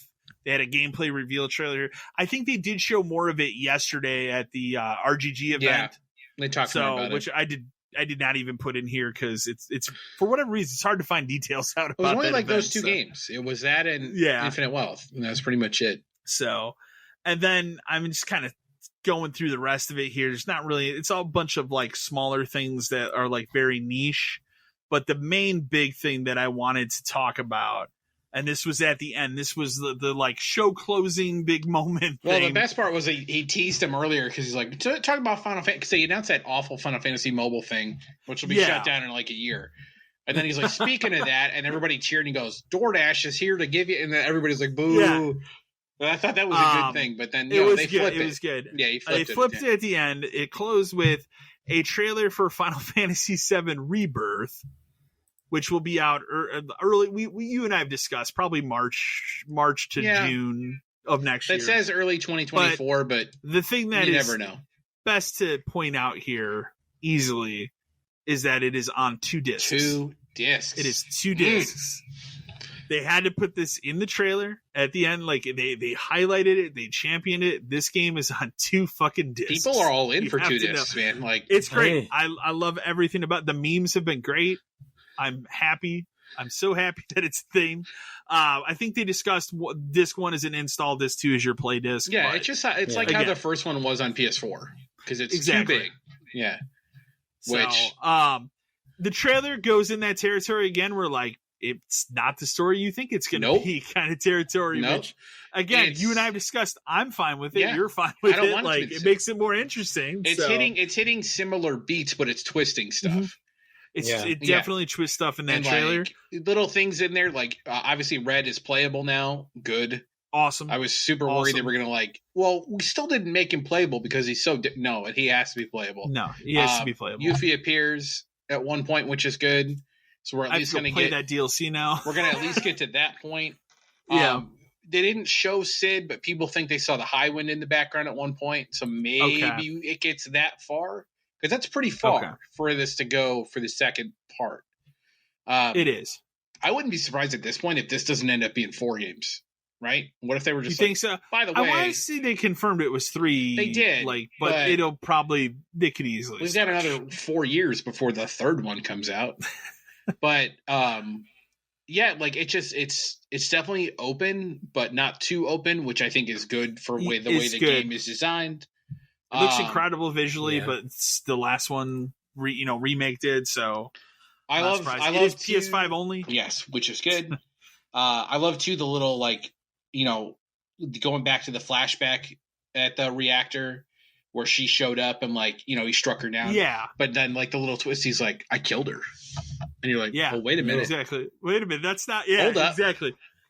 So, like I said, it's doing the stuff that I'm interested to see what they do, what they change. Little twists and stuff are going to be good because it's like, what if he did kill her, and what if they put her in one of those pods and she's Genova or something? Shit, now it could be anything, and that's what the cool part about it is. It is Final Fantasy VII, but maybe not the one you remember. And it gives me 6 months to mess around with 16 at the earliest. Which is a good time period though, because in 6 months I'll want to play the next one. Oh, for sure. Yeah. So, and I've been looking forward to getting to this point for the second part of Final Fantasy VII Remake for a while. Well, we all have. So, but honestly, I mean, that was a fine way to end that show. I saw some people were disappointed it wasn't something bigger, but that's pretty. I thought big. That was pretty big. So considering. Yeah. I thought it was pretty big and also kind of ballsy considering 16 is out in a week. What would be bigger?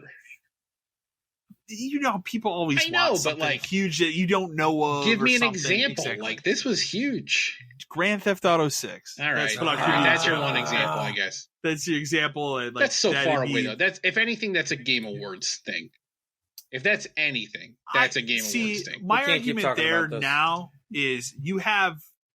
Has it been confirmed the best-selling game of all time now, GTA 5? It's got to be. Are we at that point? It's got to be. So you have, for argument's sake, we'll say that is the best-selling game of all time at this point. So if you have that in your pocket, you're not giving that announcement to anyone else. You're doing your own thing. And I think that's what Rockstar will do. But it could be a game. You can have your own event. It could be a Game Awards thing. It could be. But I just think that they would rather do it themselves. So, but we'll see. Time will tell. So with that, we will then get to the Xbox show, which we got a ton of emails about the Xbox show. I picked 2 because they are 2 contrasting opinions. Yes. We have somebody that is very positive on it, and we have somebody that's very negative on it. So I wanted, before we talk about what we thought of it, I wanted to read both of the emails just to kind of throw out here. So the first email we have comes from Brad from El Paso, Texas. He says, "Hey guys, was that Microsoft's best showcase in years? They killed it. Fable, South of Midnight, Clockwork Revolution, Starfield. It was all just so good. And they pulled it off without having a new Halo or Gears game too. What did you all think?" Well, that's email number 1. Super positive. Email number 2, Jordan from Pasadena, California. "Hi guys. Were any of you underwhelmed by the Microsoft showcase? Another year we are just banking on Starfield and Forza with the promise of a great 2024. Where have I seen that conference before? I just can't believe after all the hype, I got the same conference I've seen this entire Xbox generation. What did you guys think?" So I think when I graded it, because I did the same thing I did with Sony on my YouTube channel, I gave it a B+. There are a ton of people that came off that thing super high on it. And I will make the argument it is their best showcase they've had in some time. I would say I agree with you. I think in my head I was thinking B+, whereas like Sony, I thought by the end of time and reflecting, it was like a C. I think I gave it a C or C minus, something if I remember like that. Correctly. Microsoft show was clearly better. It was clearly better. They did a good job of like, They lifted the veil in a way Sony didn't and show me, here's what you can expect in the future. Right. Here's more of our plans. Sure. Whereas, as we talked last episode, I don't know what's after Spider-Man. But here's the problem. Because, one email positive, one negative. Like Jordan said, I feel like I've seen it before. And I saw it last year. And he's right. The thing is like, he is completely right. Because this is the same type of stuff we have heard for years. It is, but also it's almost a carbon copy in some ways of last year, because what were they banking on last year? Starfield is our one and only game. Right. They have a little bit of leeway this year because they have Forza, and there are people that are going to play Forza, and that's fine. I'm not interested in that Forza. I'll wait for Horizon 6, but I'm glad that Forza fans are getting that game. So for me, it's just Starfield again from first party, which we know a lot more about Starfield, and we'll talk about it in a minute. And I'm very excited. I went into this going lukewarm on Starfield just because of all the stuff that we've heard and seen. I walked out of this extremely hyped for Starfield. It turned out they really hadn't told you what Starfield was before this show. It turns out that Starfield is a real fucking Bethesda game studio game. So I'm excited to play it. Yeah. And not like we talked about before, a weird No Man's Sky. I was going to say Todd Howard's fever dream, power your dreams. Yeah. So, which we'll talk about Starfield in a minute, but that was my reservations, and coming off it, for me, it was a B+. I felt good about it. You hit some of those beats though of like, hey, we're going to talk about Hellblade again. What was the first thing said when Hellblade 2 came on the screen? Hey, here's the actress that plays the main character. Hey guys, we just finished shooting. That statement drove me nuts, because it's like, what are you talking about? Like we announced this game in 2020. It's 2023, and you just finished. You just wrapped up shooting. So it. Like, wow, okay, that's 2020. So that's a 2024 game. Avowed. We actually know what Avowed is now. That's a 2024. Well, here let's go in order again, quick with these, and we'll talk about them. So we'll go through the list here. I think what I put in here has it in order. I put in one that did. You put in one that has it in order. Mm-hmm. Okay. So obviously the biggest thing, and this was incredibly strong. Yes. Smart. Great opening. Great opening. Probably the best they've had for a conference in a while. They opened with Fable. Right. So they kind of just shut everybody up from the beginning. Here's Fable.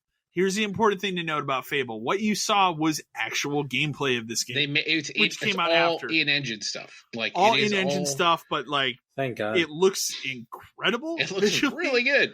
And it's one of those, like, this is one where they did not put a solid date on it. It's considered a game that will likely come out next fall. I could see it easily slipping into 2025, but you know what? Yeah. That's fine.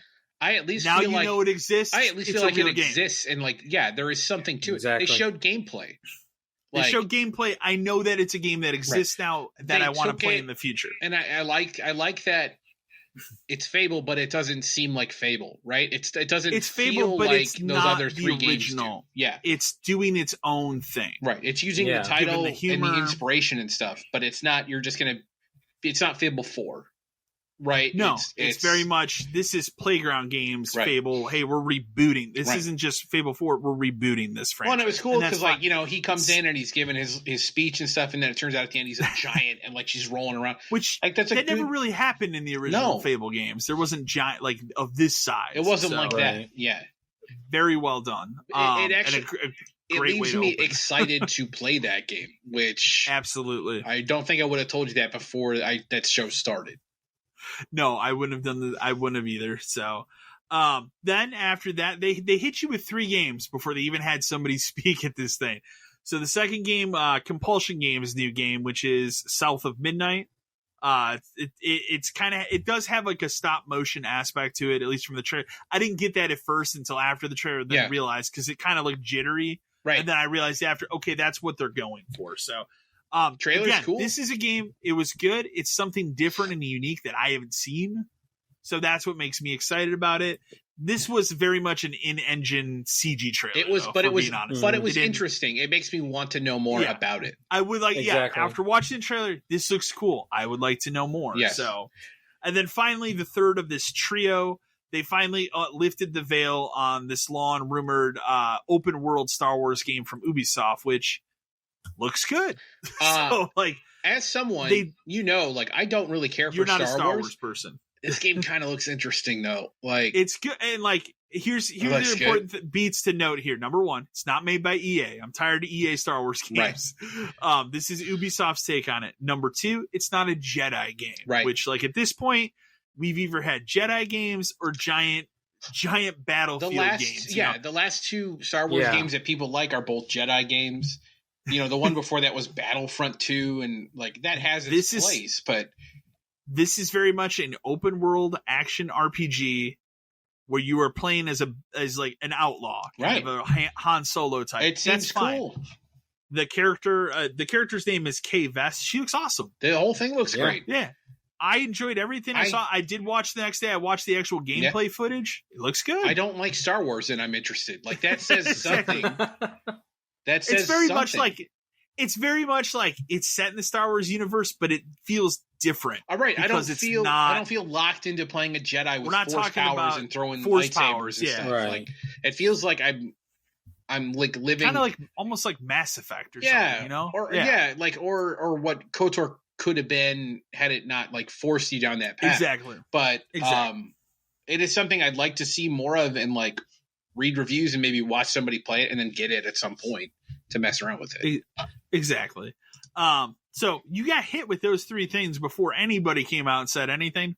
The other thing that's cool about this conference, you didn't have many talking points. You had this, you had Phil Spencer speak at the end. That was kind of it until we get to Starfield. Right. So then they had, again, this is what I thought, interesting concept. I don't know if this game's going to work or not. 33 Immortals, which is a co-op roguelike game where 33 people can play. It's a top-down view, so before you think like, well, how are 33 people playing the same game? It makes sense. Again, as I told you, it seems like it's a proof of concept game. I would like to see more. It's an interesting idea. I don't know if it's going to work, but how many times are you going to have 33 people in a game? Exactly. It seems like a journey type of thing. Yeah. So, 22 Immortals. 19 Immortals. 6 Immortals. 3 people just dropped, so now it's 17 Immortals. Like 6 Immortals, but 3 are just standing. Yeah. So, next game, pretty big announcement. Payday 3. So we knew that this existed, but this is coming day one to Game Pass on September 21st. So this game is coming out this year.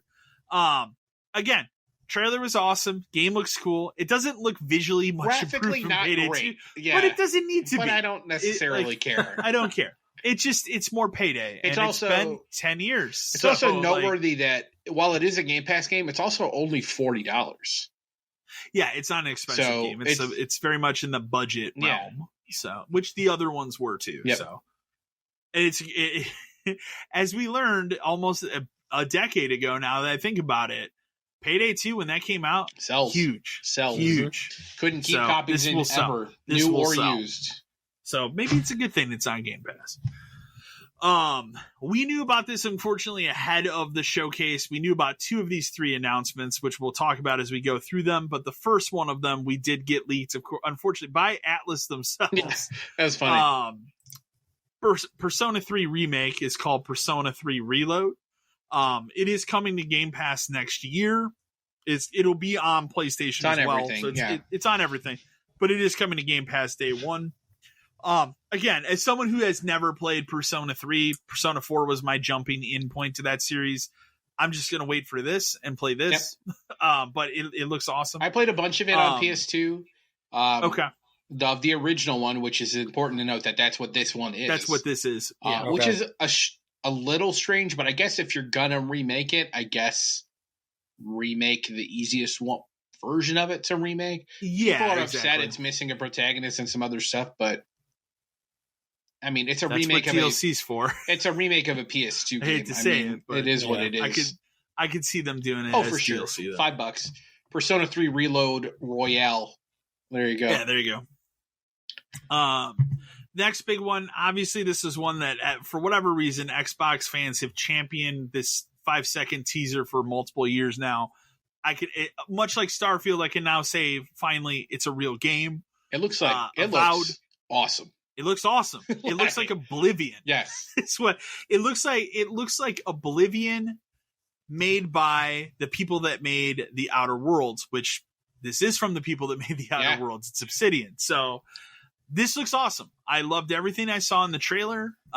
It definitely has that Oblivion Elder Scrolls vibe, but it seems like at a little bit smaller of a scale, which is perfect. Yeah. It doesn't need to be the size of Skyrim. It doesn't need to be New Vegas. If it's like Outer Worlds. Exactly. Like Outer Worlds, I love Outer Worlds. I think that's a great game. But I think it's compact enough. Like sometimes games, like games get too big. The other quality of Outer Worlds, much like something like New Vegas, was in the writing of that game. The dialogue, interactions with people. There's a high replayability there, whereas I imagine Avowed will probably have the same thing. Probably with like who can come with you, how you have different relationships with people. Yeah. That was the best part of Outer Worlds, was getting people to like you and join your ship and come with you and stuff. And this is going to be exactly the same. So 2024, sure. No actual window, but that's fine. But now I know it's a real game. But it's exactly like Fable, where like you showed me what I needed to see. Now I can, and I'm happy, and I'm very interested. Yeah, like that was the goal of this show, was to get me interested in stuff. I'm interested in almost everything so far, which is insane. Exactly. So, and speaking of that, we did get to the territory that I was fearful of with talking about stuff being put into older games, but they did not take very long with it, and some of the shit's pretty good cool stuff. Yeah. So, the biggest one, and one that obviously should be a no-brainer now that we think about it, but I would have thought about it ahead of time, is Sea of Thieves is getting a Monkey Island crossover DLC, which is pretty soon, July 20th. Again, that's the kind of thing we're like, yeah, that's a no-brainer. Like, why not do that? You and I texted each other right away. We're like, I guess we're going to go play Sea of Thieves again. I would like to play, I would like to go. I want to play it again. 5-6 years since we tried it, so... the other one's kind of fucked up, but they announced Microsoft Flight Simulator 2024 and this was literally those words flashed on after I texted you when we were watching this. Like, yeah, they're not going to announce a new flight simulator. This is probably DLC because they wanted to get away from adding years to this. Oh no, it's just 2024. Well, okay. The only like counterpoint to that is they're adding a ton. It's insane. They added the stuff they're lot, adding, and like, it looks different jobs. It looks like, insane. Rescue missions, skydive aviation, aerial construction jobs, industrial cargo transport. Like, it's just insane the stuff that they showed. VIP charter flights. Like, it's crazy. Here's the thing. If I liked and cared about Flight Simulator, I would be super into it. If I had the patience for it, I think is if what I had would the say. patience and the money to build out that, PC with the controller and the joystick and everything. Yeah, it could definitely be good at that time. Yeah, at that point, I don't. So, nothing against people that do, though, because it does look like fun. We then get to Senua's Saga, Hellblade 2, as we kind of talked about a little bit before. My issue with this, again, was, maybe don't tell people you just wrapped up, because we know it's 2024. No time frame, just 2024, number one. Number two, I could not tell you any idea of what was going on in this trailer. What is, yeah, exactly. Like, again, this was quote unquote gameplay, but it was a cutscene basically of her talking to herself, that weird, or the eye wall, or the mirror, whatever. Yeah. But like, you could have picked a better clip, in my opinion. So something. But 2024, one of the best announcements of the show. Yeah, this is great. Exciting, fantastic trailer. One that when I made my YouTube video, I had to carefully edit around putting clips of this trailer in. Wow. To make sure I didn't get pinged. Like a Dragon, so Yakuza 8, which will now be called Like a Dragon Infinite Wealth, insane name, love it, had a fantastic trailer. With Ichiban waking up on what I think we're presuming is a beach in America. Yeah, it looked like Florida or Hawaii or something. Yeah. Just fucking naked. Right. Walking around, not realizing it, and having the reaction of people doing that, like Austin Powers bit where they're covering it up with stuff as he walks by. Covering it up and stuff, yeah. It was great. Just a fantastic trailer in a way to kind of reintroduce that character. And then, as they were doing it, everybody was speaking English and they all looked American. I was like, is he going to just be in America now? Because that could be really interesting. And that's the thing that's important to note. Yeah, like, every other character was American. Mm-hmm. So that's the thing, like, it's clearly set in America, so and he clearly doesn't has no idea where he is, how he got there. Like, the other really exciting part of this, early 2024. Yeah, so they're releasing these two games like right around each other. I'm getting that maybe February, March next year. I'm ready. So I loved Yakuza 7. So Fallout 76 Game Pass, they did an update trailer for it. They did not. I don't think they put a date on it, but it was the Atlantic City stuff. Yeah, Atlantic City DLC.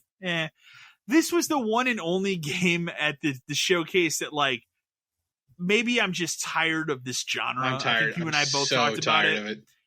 A new Capcom game announced that is just in that ninja, like, samurai genre, where I just feel like it's become oversaturated with all these other games that we've gotten last couple of years. This one, I will try not to butcher the name.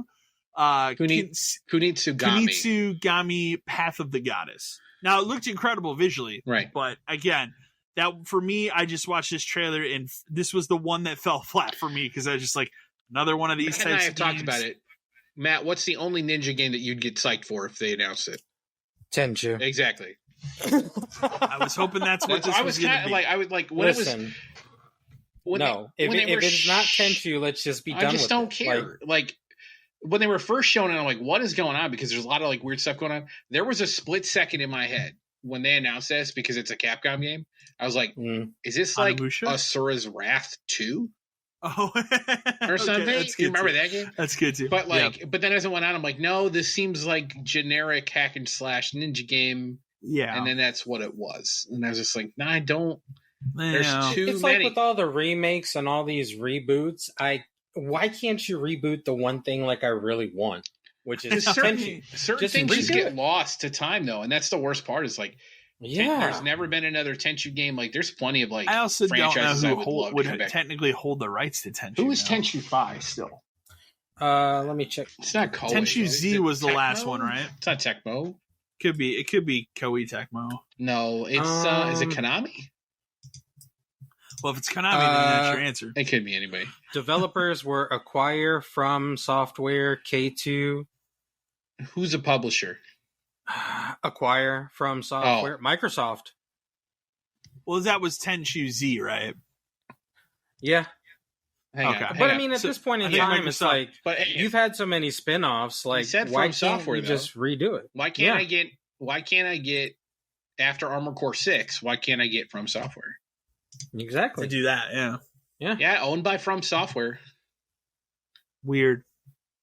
I mean, they made Sekiro, but I don't know. I just couldn't get into Sekiro. The last Tenchu game came out in 2009. Was that Tenchu Z, right? No, that was Shadow Assassins. That was the last one. Oh, okay. Man, that is upsetting.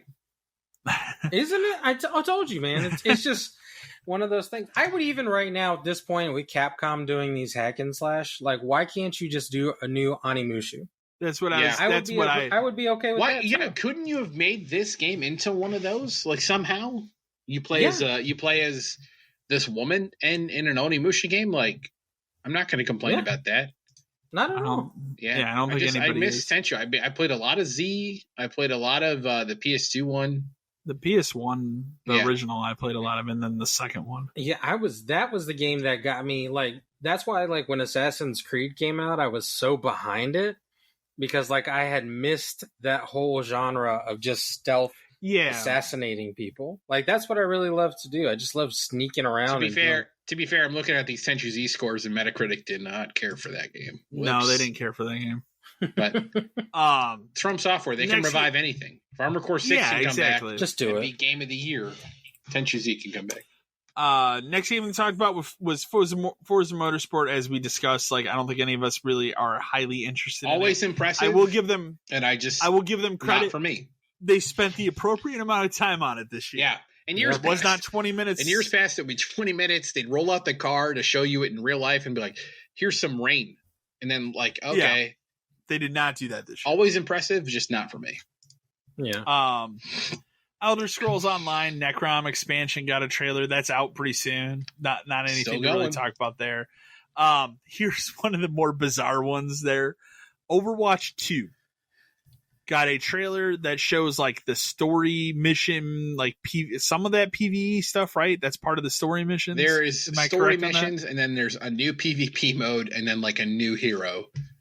So basically, probably how the game should have launched last August or whatever. Right, but it's also I think it was October. Part of the thing they canceled, and then don't worry, that story stuff costs $15. It's $15. Like, what?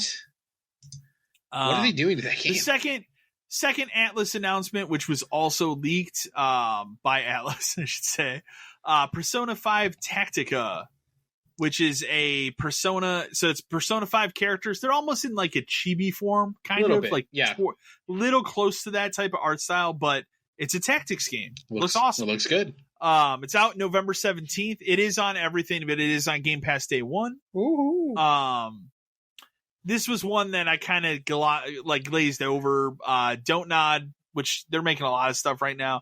They were making this climbing game called Jasant. Hopefully I said that right. Another one they showed very quickly, which, like, a little interesting, but it was like a 30-second trailer. This the Chinese rooms, the people that made Amnesia, Machine for Pigs, they also made Dear Esther, and there was one other game in there that they made as well. They're making a game called Still Wakes the Deep, which looks like it's kind of a horror game set on, like, a oil refinery. Yeah, no thanks. That looked kind of cool. No thanks. But again, 30 seconds. Of these, like, this was kind of a little bit of the indie game. Like, again, they did not go hard into it like Sony. It was kind of quick. Yeah. But the one that I pulled out of it that I did think was cool was this Dungeons of Hinterberg game. Looked cool because it had that cel-shaded, like, Hi-Fi Rush art style. This game looked cool. 2024. In a not surprising move, they announced the release date for Cyberpunk's DLC here with Keanu Reeves. So they brought Keanu Reeves back out. Hanging out. He just seemed like he's once again having a blast being there. It's out in September 26th. From my understanding, from what I've read, it sounds like you can play this standalone. Yes, you do not need to own. They said you do not need to play Cyberpunk to play this. So it's $30, which I know some people have scoffed at, but like if it's standalone, you don't need the other game. Then like $30 for That's what they're not bad. giving It you seems here huge. seems pretty good. It sounds like they've done a lot of overhauling to the game too. It's also important to note that this is only on current gen, so they're not putting out Xbox One and PS4 versions of this that DLC. Was the problem is why that game didn't work in the first place. So, and I think I've said before to you, Dan. Now, obviously, you're in a time of the year where it's bad to try and do this, but you should probably play Cyberpunk. I can finally play it. Like I feel like it's finally time to play my $5 copy of Cyberpunk. Exactly. There you go. Brand new. Funny thing is I just traded my copy in to get Diablo. Another one that's really cool coming to Game Pass day one. I didn't realize this was on consoles. Well, I thought it would be just PC only at first, but City Skylines 2, which looks awesome. Looks amazing. October 24th. It is on Xbox. I believe it's Xbox Series X, S, and then PC. But day and date with the release date, so that's awesome. I will definitely check it out. I love the original City Skylines. I love city building. I dropped off only because of how many like different DLC packs and stuff they did. Yeah. So I'm kind of excited for this one because it'll be a better engine, but also you're starting fresh with everybody at the same time. So there's not like 100 DLC packs to look at. We made it to the third of 3 Atlas game announcements. This one did not leak. This is their new RPG from the people that make Persona, but it is not it's not a Persona game in name. And I'm gonna it's got a really weird fucking name. It's Metaphor Fantasio. Yeah. Okay. When they first started showing this, I got super hyped because I thought it was Shin Megami 5 coming to Xbox. I told you that's what it looked like to me. I told you I was like, is this like Persona 0? Like that's what it kind of seemed like. But it looks awesome. Yeah. Again, also important note, it's on everything. Or I should say it's on PS5. Right. I think this is next gen only. I don't think it's on Switch. I believe you're right. This also, at least according to this, from what I looked at from the conference, it is not a Game Pass Day 1 game. I don't think Noticeably, so. I think this is a game. Yeah. I think this is a game that will come to Game Pass down the road, just not day 1. Gotcha. So, and that's fine. Microsoft clearly cut some sort of big deal with Atlas, so after that, they did talk about that Towerborn game. I think you and I talked about it. Cool idea, but I just don't think it's going to work. No one's going to play it because there won't be enough people playing it. Clockwork Revolution. This was interesting. I think you are really psyched. I think the game looks awesome, but I think part of that is because it is a BioShock clone. It looks like BioShock Infinite. To put it nicely, clone. With like some time travel element type stuff to it, which I could always get into that kind of stuff. I love this kind of environment and stuff, so I'm interested to see more of it. I think I'm going to be in on it no matter what. But there was something. There was a thing that came out like a day or two later where some guy who claimed to have worked on the Infinite trailer was like, I worked on that trailer for months. It's burned into my brain, and this kind of looks the same. And he would post like screenshots of stuff next to each other, and holy shit, it looks ripped off. And then they come up and be like, "No, that's a coincidence." No, it's not a coincidence. It's you took inspiration, but it's you went almost a little too shot far. for shot, like remade. So whoever made that is in trouble now. Yeah. And then after that, they had kind of their, they had Phil Spencer come out, do kind of his spiel. They did the weird announcements with we've shipped more Xbox Series X's than ever right now. Easy to get one. And then we've heard you on wanting more storage. So they announced a Xbox Series S 1 terabyte edition that is $350. Dumb. So again, as you and I have discussed, that's fine. More storage should be 2 terabytes. Should be 2 terabytes for an all digital system. Yes. Just seems and wild. The proof is, but I told you the proof is I own a 2 terabyte Xbox One. Yeah, exactly. You can do it. Now, then there one last thing, and this I can understand why some people are disappointed on this, because I think people expected to be one last thing before Starfield. They just chose to make their one last thing the Starfield Direct, which is fine. Maybe shouldn't have called it that, but yeah. But again, people wanted Perfect Dark. People wanted a Gears announcement or something like that. It wasn't Indiana Jones didn't show up. Indiana Jones. So, but we dive into Starfield, and they spent probably an hour. I would say it was 45 minutes to an hour. Mm-hmm.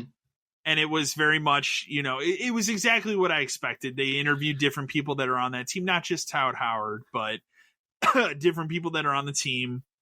They showed a shit ton of that game off, confirming the different systems, what you're doing, what the game's actually about. They had an actual really good story trailer in the press conference before this. Yeah. That kind of explained like what the story of the game is, or at least giving you an idea of what it is. And then actually seeing the game in motion. Now, like I said, I walked away from this not only super hyped for the game, but I can now tell you this looks like what it should look like. Yes, it looks like the next game. Yeah. This looks like the next evolution of Fallout and Elder Scrolls, but we're doing it in space. Yep. And as I think you and I had the conversation as well, if No Man's Sky didn't exist, I think people would be going completely apeshit over this game. Right. But because we have No Man's Sky, and because of how many updates and everything in that game and what it does now, unfortunately, I think limits some of the impact of this game in terms of like space travel and stuff. Well, because No Man's Skies are always going to have more planets. It's always going to have more wildlife, more everything. Todd Howard's promising 1,000 planets. That's a lot, and that is a lot. But No Man's Sky has procedurally generated stuff, like stuff that's not what static. I told you is like how many of those are going to be copy and paste. Like maybe it looks a different color, right? But I walked away. The gunplay looked a lot better. It looks like you can play it as a shooter, which is important. And another thing, and it's one of the articles I put in here. They actually got help, which makes sense now, but they got help from id Software with the gunplay for this game. Which again, when you have that ability, but again, you're gonna bring those people in to help. This is the kind of thing that Microsoft should be doing, and this is like what makes the Redfall thing so fucked up. Is it does. They just said, nah, you guys got this, right? And they left.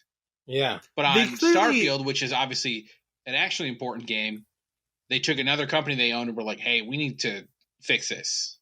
And they worked together. They clearly, what I think they've done and what you're seeing here too is they're putting all their eggs in the Starfield basket. Oh, yeah.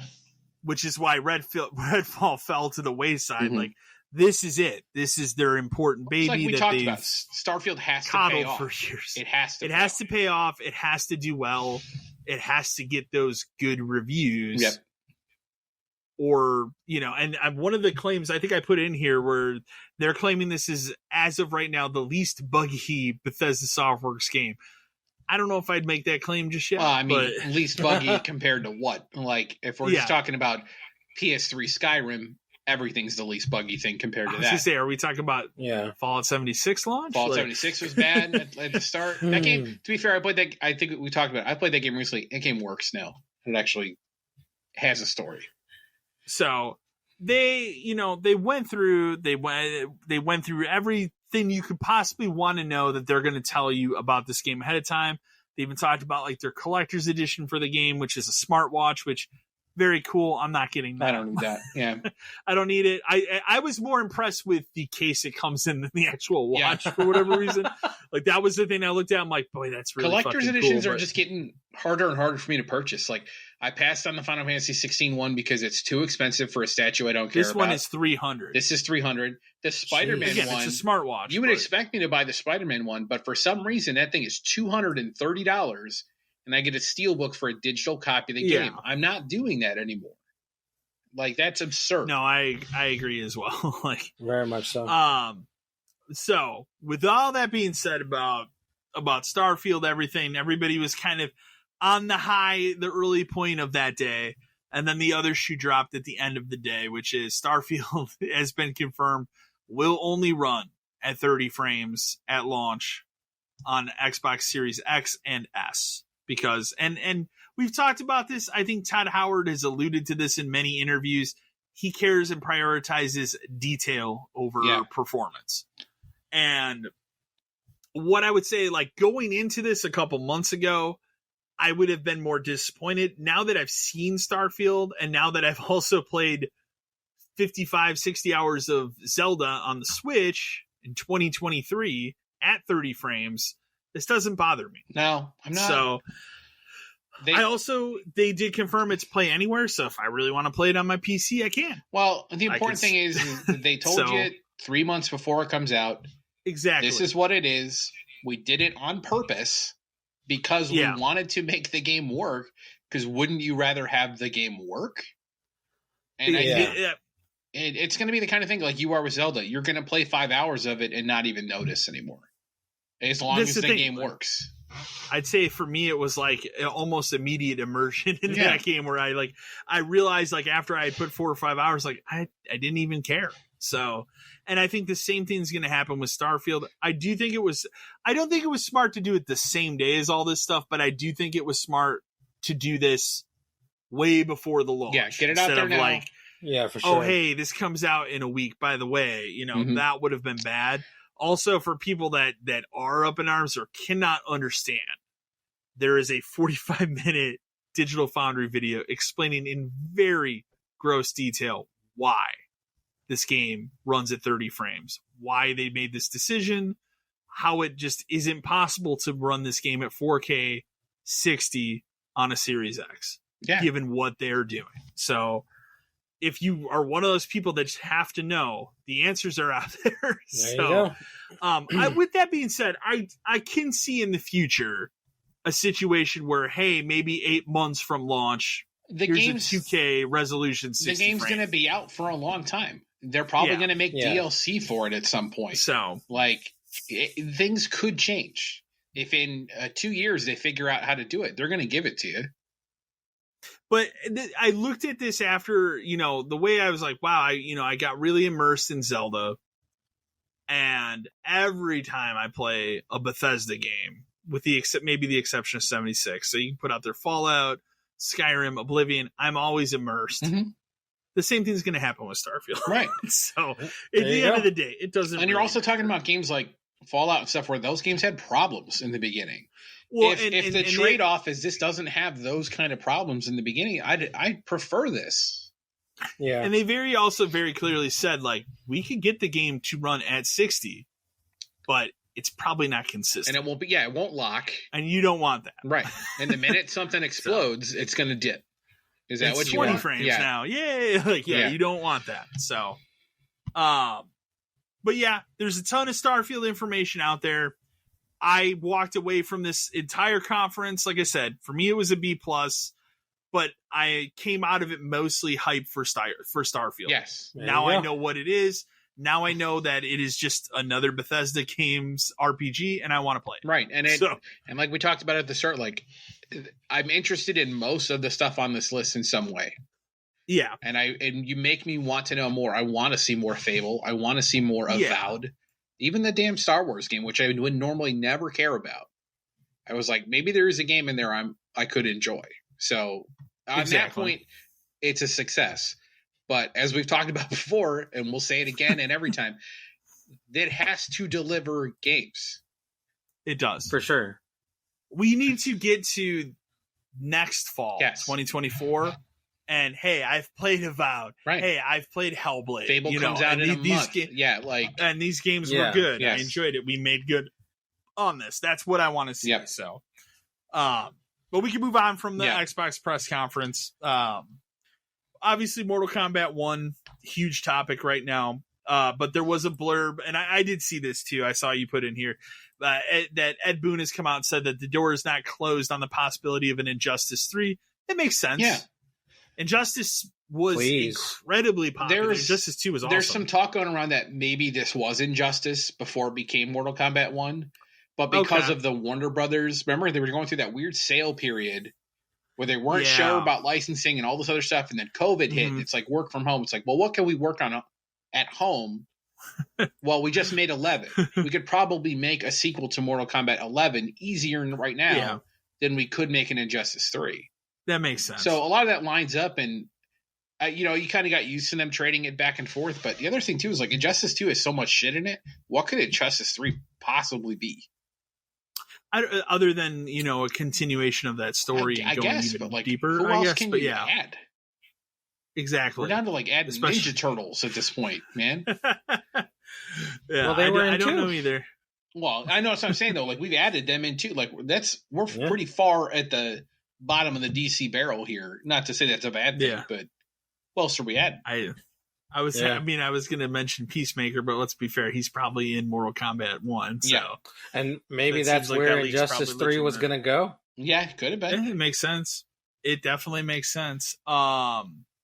This I thought was interesting considering how many times we have discussed on this podcast the possibility of a PS5 Pro upgrade, but it was very clear, and I believe it came from Phil Spencer himself. They are not working on. I mean, they're probably working on, but they are not going to be doing a Pro system upgrade anytime soon. It's fine, which is smart. I don't think it's necessary. Well, they're also like, I know I see the argument of some people with the Starfield thing being 30 and then Redfall, but like, I don't think it's necessary. No, I don't think it is either. We are barely scratched the surface of these systems. And they also still seem really interested in like streaming stuff and trying to get that stuff working maybe first before they worry about a new box. Yeah.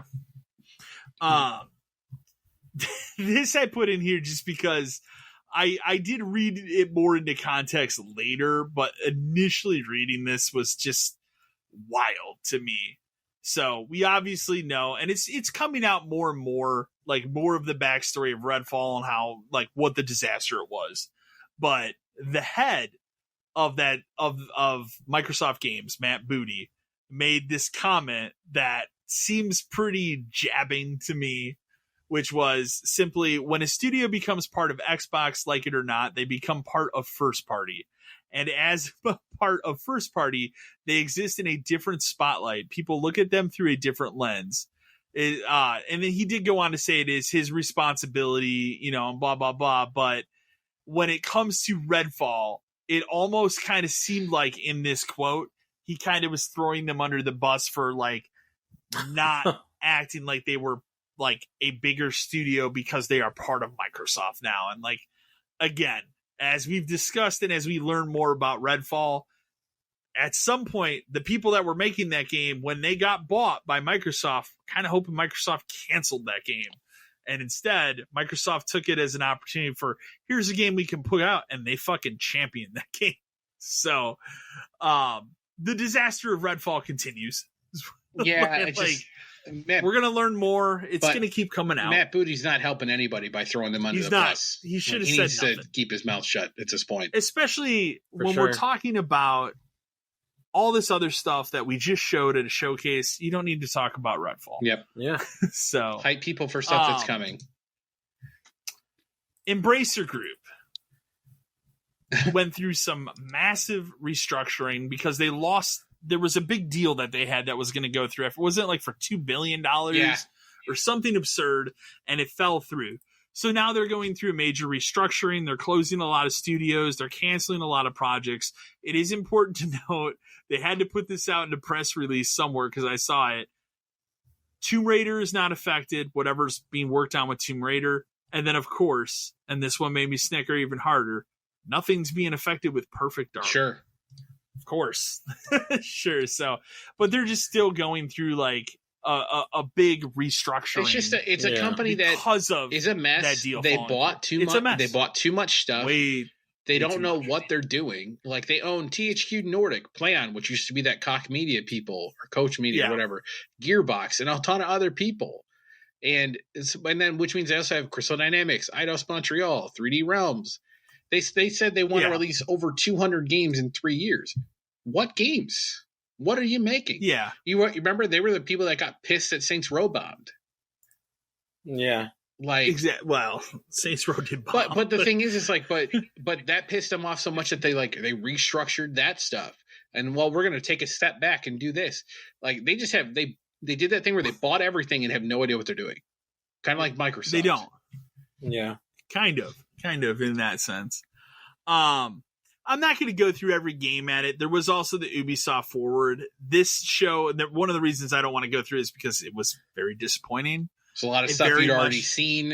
As I told you after the show, and I read the announcements, because I even watched this one, it was very much, I told you, Ubisoft is like a company that's trying to find its own identity again right now, because they just like what are the things they showed this year other than Star Wars Outlaws, because they showed gameplay for that.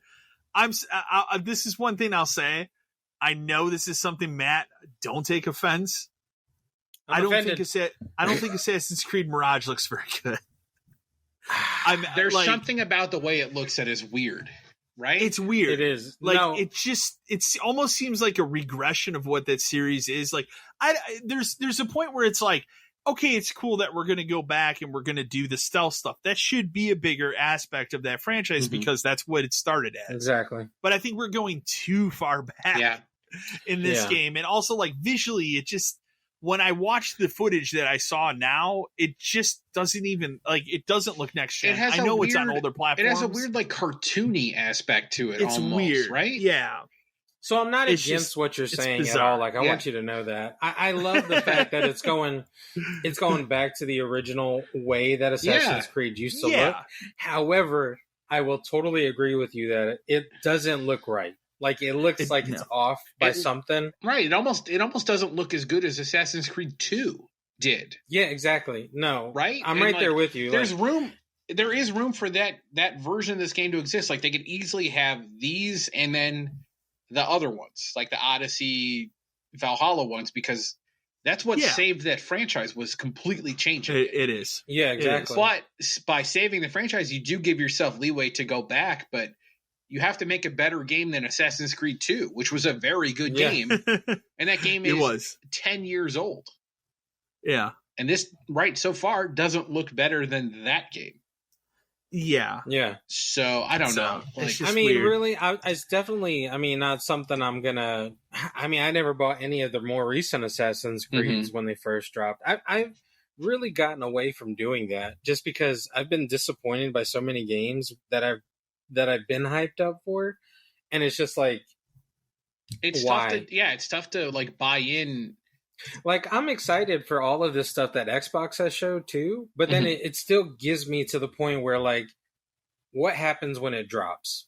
Well, are there going to be issues? Are there going to be things that make me not want to play it? Like, with the Xbox stuff, you have the benefit of Game Pass where you could be like, I'm going to try it. Yeah. Exactly. Like, Ubisoft, like, is that still, like, they don't put their day one stuff on Ubisoft thing on Xbox, right? No. So the Ubisoft thing, you can pay for it on Xbox. For my understanding, it's part of PlayStation Plus's tier. I don't think, but not the new stuff. Yeah, right. You have to actually pay for the service to get that. Because, like, they just put Far Cry 6 on the Plus thing on PlayStation this month. Okay. Yeah, so these games that are coming, you're not going to get them day one. Well, then, you would have to pay for that. Mirage is not something I'm willing to pay anywhere near full price to try it. I think it's 60. Yeah. Yeah. No, thank you. So, other than that, the biggest attraction here, which for me it's a detraction, is Avatar: Frontiers of Pandora. No interest. Nope. I have a very much. I still haven't watched the second movie. I won't watch them. I refuse to watch that movie. I refuse. Yeah, exactly. The other one, I'm only bringing it up because it's ridiculous. Please don't. Skull and Bones. Oh, God. Why are we still talking about it? It's getting a beta in August. No release date for this game. Just a beta in August. But the beta is on PC only. Jesus Christ. Like, what is going on? Just cancel that game, please. Just stop it, dudes. We have a pirate game.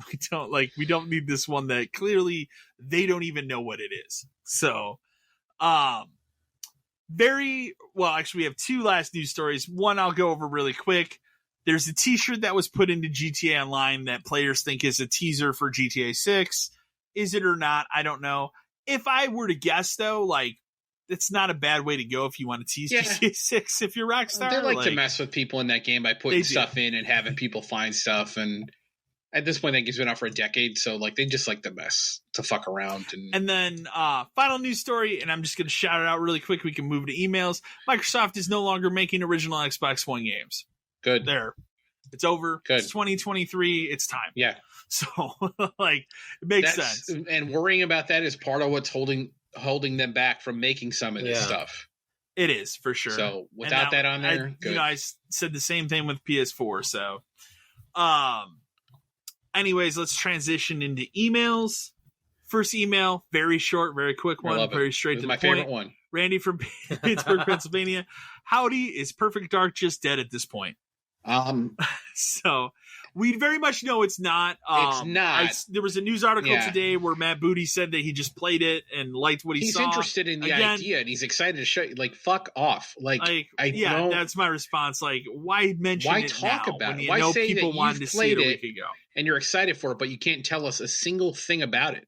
Exactly. The only thing we have seen is from Game Awards 3 years ago.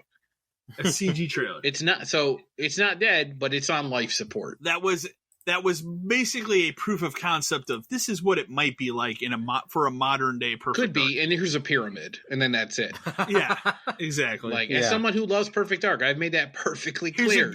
Here's a gun that might be the last. Yeah, I'm just like I won't know what to believe about this game ever until I see it. Like Avowed, like right Fable. Until I get it in exactly. a thing like I just saw where it proves to me that it's a game that looks interesting. I will know nothing about this game or how to feel. Exactly. All right, our next email comes from Vince from Redacted. Hi guys, GameStop manager here. Hopefully we'll be promoted to customer soon. I just wanted to see if you guys had heard anything about the absurd push we have to get reserves on Starfield.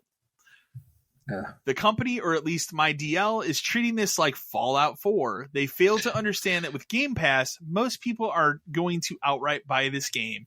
Yet it doesn't matter, and the goals they've set are insane. And don't get me started on those collector's editions. Honestly, between this push and the card overhaul, I'm looking to get out at the first job offer I get. Thanks for reading my rant. You guys have a great podcast. There you go. How could you reasonably set a pre-order goal for a game that is A, on Game Pass day one, and B, on one system? It's on one system. It's on one system. It's not even on both Xbox. And if but it is on Series S too. But let's be fair. The PS5 is outselling the Xbox 3-1 at this point. So minimum. Either you're going to sell systems for people to play Starfield, which will happen. Right. That's going to happen. But then why wouldn't you naturally? Tell them you should buy Game Pass for the same price that buying Starfield would cost you? You literally get a month of Game Pass when you buy an Xbox Series X or S. So it just the company's always been tone deaf with things like that, but they're looking at it as, hey, this is the new Fallout. Hey, this is the new Skyrim. And it is. Yeah. They're not looking at it as, Game Pass. They just think, well, people still like to buy games the old-fashioned way. Not as much when games are $70. Not as much as when a full-price game is on a service day one.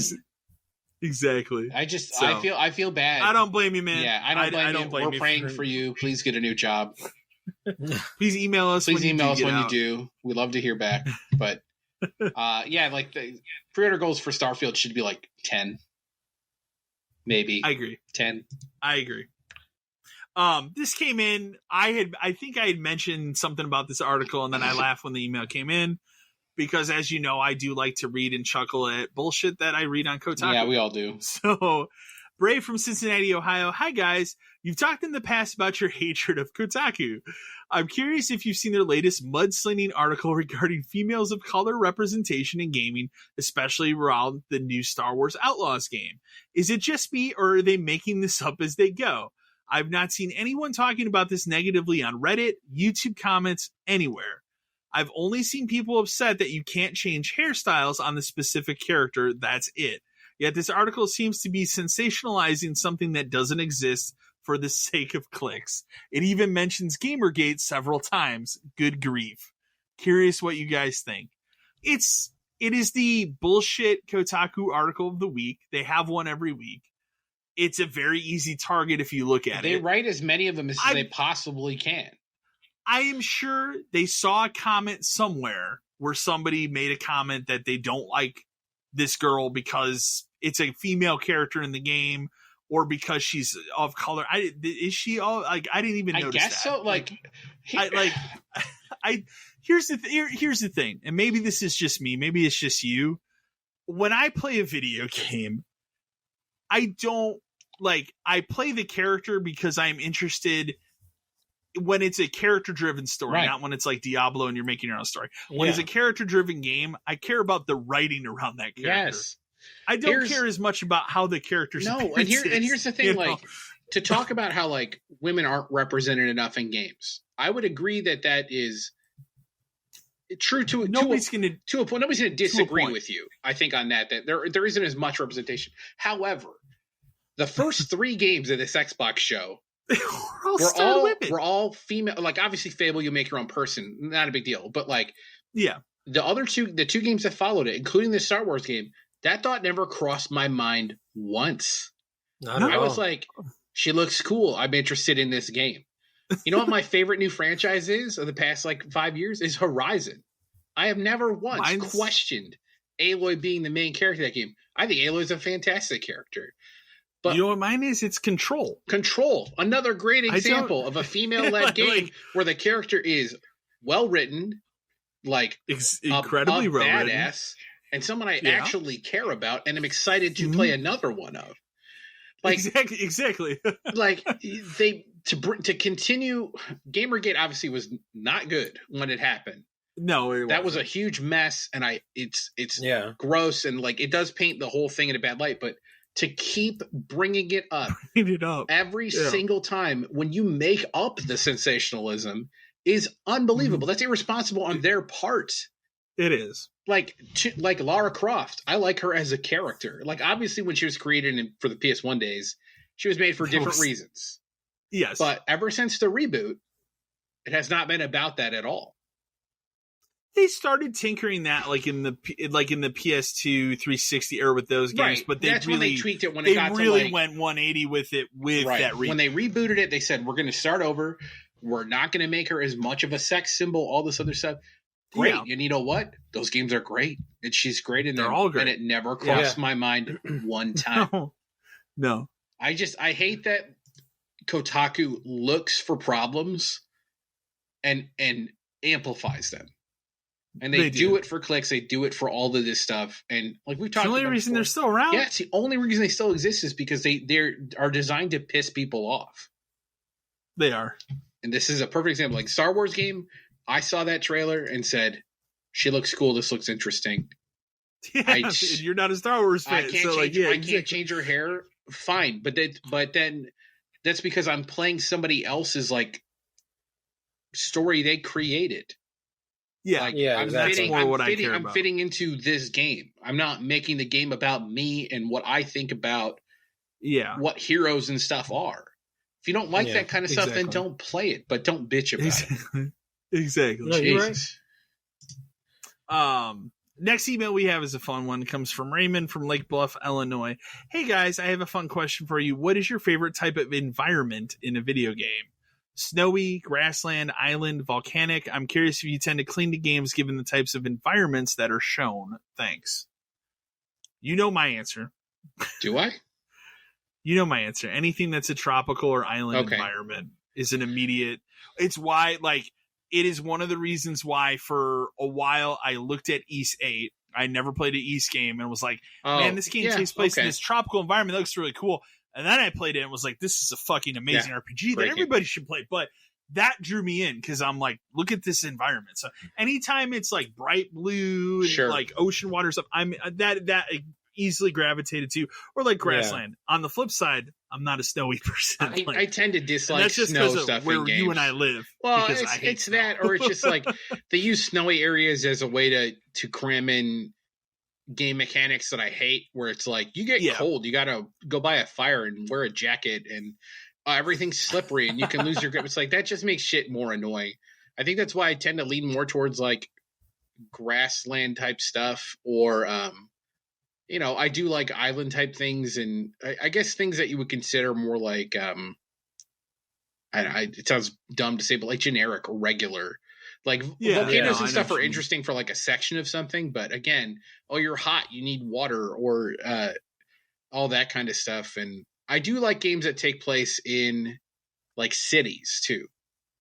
Like there's something about being being in a city where like Division I really like. Like that's a game where, that's snowy and stuff, but like I'm in a city and I'm going through buildings and you can go into like and get resources and stuff like that. So I like environments like that. I think city-based stuff would be my choice. Like forests, I'll throw that out there too. Forests. Yeah, I like a good forest. I feel the same way you guys do. I don't like snow. Volcanoes suck. I would even venture to say I hate rain in a lot of games because it's just kind of annoying. I'm down for grass. Islands I don't necessarily need, because then it gets to the point where you have to get off the island. And then that gets into water and boats. And I like that though. So dude, I don't. So like one of the games I was really hyped to play was Stranded Deep. I thought like the idea behind it was really cool. Yeah. And I downloaded it when it dropped on PlayStation Plus. Started playing it. Once I got in the boat, I couldn't play it anymore. Like it's the mechanics of that water that just don't do it for me. Yeah, I don't tend to like water or what about stuff like that. If you played as a shark? That's different though. Yeah, that's a different thing. That's different because if it's an underwater based game, I'm the dangerous thing in that game. Yeah. Okay. You know what I mean? I don't have to worry about drowning in that game. That's a good game. Yeah.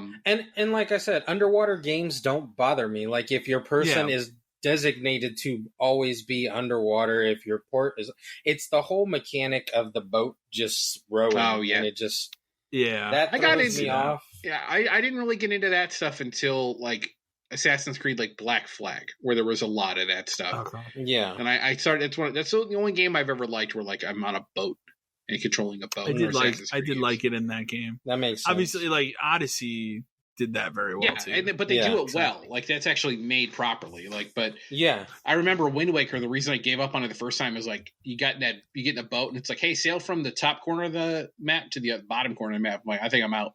Like I know I don't want to do that. So, I eventually went back, but that was a tipping point. There you go. Next email comes to us from Chris from Long Island, New York. He says, Hey guys, I know this isn't a movie podcast, but I was curious if you all had a chance to see The Flash. If so, what do you think? I'm especially to hear what Kyle thinks, given of how big of a Batman fan he is. Okay. So really quick, let's say this will be very 5 short. Minutes. There might be spoilers. I was going to do a spoiler free. There might be. Okay. This is your warning in case you care enough about this movie. In case something slips out. Yes. In case something slips out. Okay. So I will keep it short. If you want to know my full thoughts, I just posted a video on my YouTube channel. It is much longer than what I'll say here and full of spoilers. What I will say is, like, the easiest way I can describe it, it is a good movie that I wanted to be great. It's not a great movie. It does work. Like somehow against all odds, the movie does work by the end of it. And on the flip side, if you are a Batman fan, especially of Michael Keaton, you owe it to yourself to go see it because that part of it is done exceptionally well. But also, like, if you watch the trailers for this movie and you thought, oh, it's just a Batman movie, it really is not. This is a Flash movie that has Batman in it. You don't even see Michael Keaton until about the hour mark in that movie. On the flip side of it, this movie has what I would say, and I've gotten a whole day to think about this, the worst CG I have seen on film. I saw somebody this morning compare it to the Scorpion King. Oh my God. And like, I can entertain that argument for certain scenes of that movie. Like, when he goes into the Speed Force, it is some of the worst shit I have ever seen. The Chrono Bowl. My favorite The Chrono Bowl is what it's called. Bowl. Yeah. It's almost like, and I guess this will be a little bit of spoiler, the way I described it, and this will work for some people, won't work for other. It's like he is rewinding and fast forwarding a VHS tape. Kind of. That's what it was like for me. A little bit. Where it's like, okay, but the problem is, as that thing spins, you get the faces of different people and the events that are going on, and they look like their faces are wax. Like it just looks bad. Yeah. And that's not even all of it. And like today, you sent me the thing where the director's like, "Oh, the visual effects are supposed to look like that." No, dude. That's not true. You clearly cut corners. Nah, bro. The beginning of the movie, there's a sequence where he has to save a bunch of infants falling out of a hospital like skyscraper thing, and they're all so incredibly poorly animated. Yeah, it is really bad. And then there's a dog in there. And for some fucking stupid reason, the end credits, as you're waiting to see what the end credit scene of this movie is that same scene slowed down. So you get to see there's not only infants, there's a dog in this scene. It is one of the worst CG dogs I've ever seen. It's like, it is unbelievable. and unacceptable how bad CG is in that movie. I think when I told you yesterday, before I saw the Scorpion King comment, which is an incredible, I agree. I said Cats. Yeah. I said it's a like Cats level bad. Mm. Now, if you can put that aside, there is a good movie in there. The story is pretty solid for a DC movie, and I think there's a lot of goodwill in it. But I walked out of it. I wasn't disappointed, but I was more disappointed of like, I went into this wanting to love this movie and I only liked it. So I gave it a B-, and I think that's fair. Okay.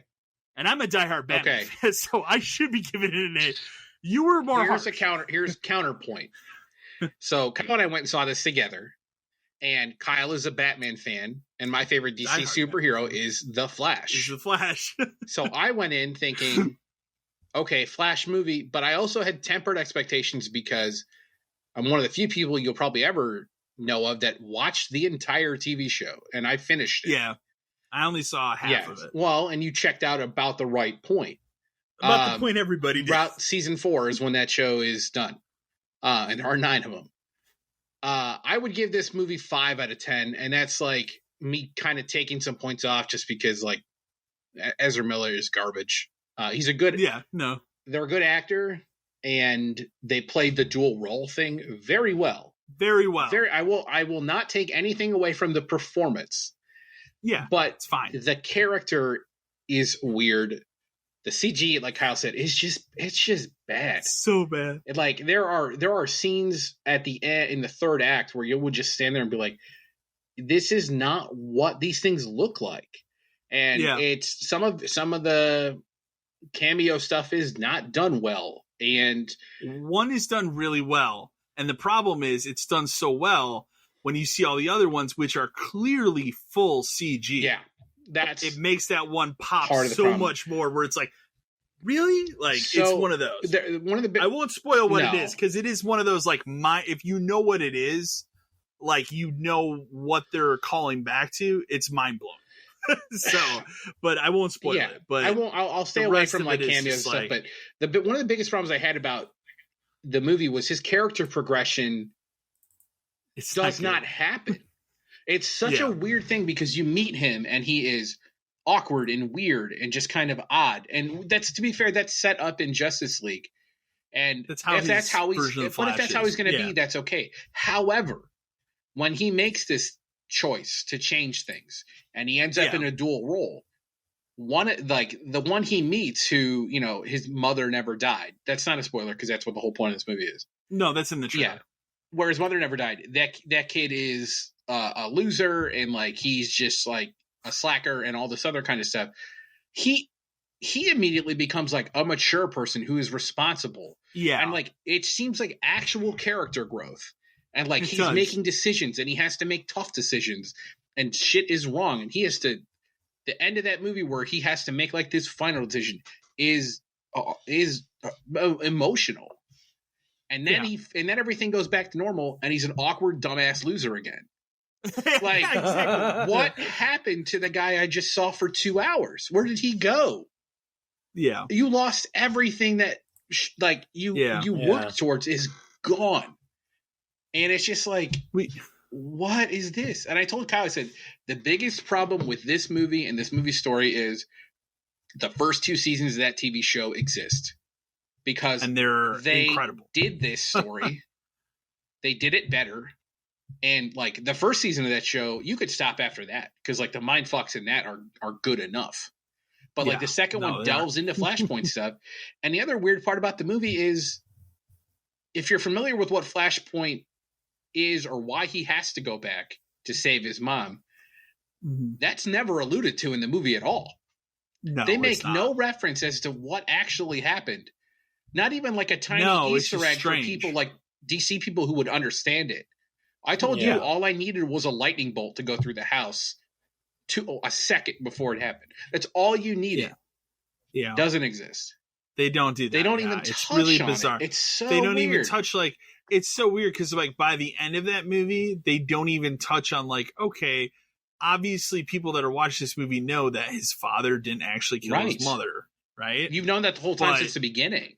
Even if you don't know the story, they told you that. Why not even discuss? Well, then who did? They don't even act like it's a thing. No, they're just they're so focused on my father didn't do it. It's like, no, that's only half of the story. It's not let's catch the other guy who did it. It's let's prove he was let's prove he didn't do it. Yeah, and it's just that's a weird choice. And then, as you know, it's a Flash movie with Batman in it. I know you love the Batman stuff in it, and it is pretty good. I would argue there's actually almost too much of it. Like maybe there should have been a scene where it was just the two of them going to do something. I think part of it is this movie also has Supergirl. There's too little of Supergirl. Well, yeah, and Supergirl, what that girl has, and this is the first. I think it's the first movie this actress has been in. She does a lot with the very little she's given. And I would love a solo Supergirl movie, but she's not a character in the movie. She's a plot device.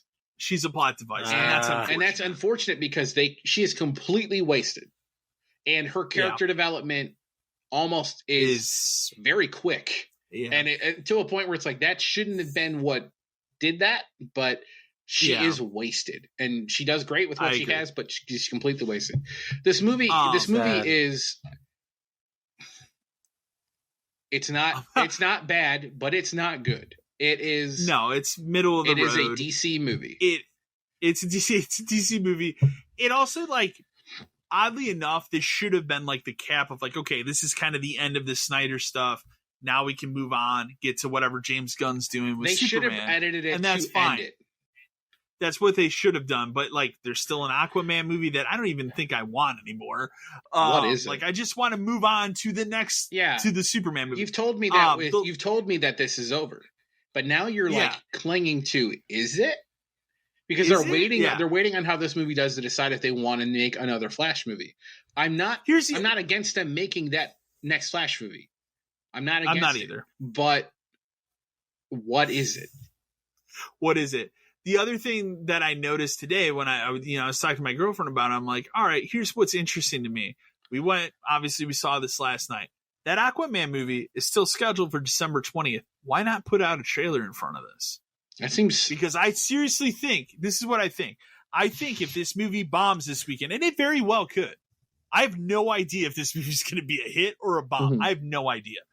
If it bombs, there's a very good chance they could either push or they might even pull the plug on Aquaman, because what's the point? I don't know. Like, that's a weird thing to do at this point, because that movie's got to be done. It is, done. But after everything they went through with the Amber Heard stuff, like, you got to release it. Much longer though. The last thing I'll say about The Flash, and we can move on. There is, and this is at the beginning of the movie, and like, I went in the movie, like, I can separate Ezra Miller, the actor, from the performance. You have to. And I'm fine with that. You have to. And for 99% of the movie, I was fine. Oh, yeah. There is a joke at the beginning of this movie. It's a specific one. Yeah. Within the first 10 minutes revolving around mental health. And I cannot believe for how many years this movie has sat on a shelf and been retooled. It's gone through so many executive hands that not one person watched this and said, do you really want to put this out with this person saying that? I also think that I would. There's a scene within like the first 2 minutes where like girls fawn over him. Cut that. Yeah. Cut that. Maybe cut that. Cut that. Yeah. Little weird. Because when they were like, I love you and all this stuff, and I'm just like, threw a candy bar at his head. Not necessary for this movie. Agreed. For a movie the joke was the one that took me out, because I'm like, oh, for a movie that's almost probably 2.5 hours long, those two things could have gone. It could have. Is a 2.5 hour movie, and like normally I don't argue this, especially comic book movies. It could have been 2 hours. Yeah, and I would have been fine. Yeah. So we're done. That's it. We're done. Flash. Watch Cal's review if you want spoilery type. Yeah, stuff, if you want more about it. Yeah, I really went on about it. Yeah. So, anyways, next email we have comes from Andrew from Schaumburg, Illinois. Howdy, dudes. I was curious. It seems like Diablo 4's launch went extremely smooth, with very minor outages or issues. Would you say this is the most successful online game launch in quite some time? It's pretty good. Honestly, like, it's pretty good. It's pretty solid, man. I had one on my own. I had one server issue where like I was in the middle of a dungeon and it just disconnected, and I lost like that dungeon progress. Now I can, on the flip side, I would not try making a hardcore character right now. I would wait a couple seasons. There's horror stories. Because I've seen some bad shit where I'm like, no. That guy lost a 172-hour hardcore character during a teleport. He got hit during a teleport and died.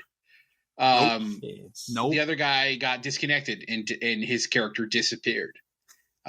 You're talking about someone who had the power go out the other day when I was editing a video and I lost like 20 minutes of progress on that, and that was like do I still keep going? I've had some hard. I can imagine. I mean, I've had some hard freezes where everything stops but the music keeps going. Okay, I get it.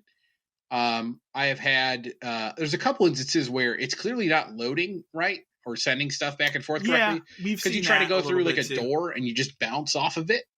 Because it can't make the next area.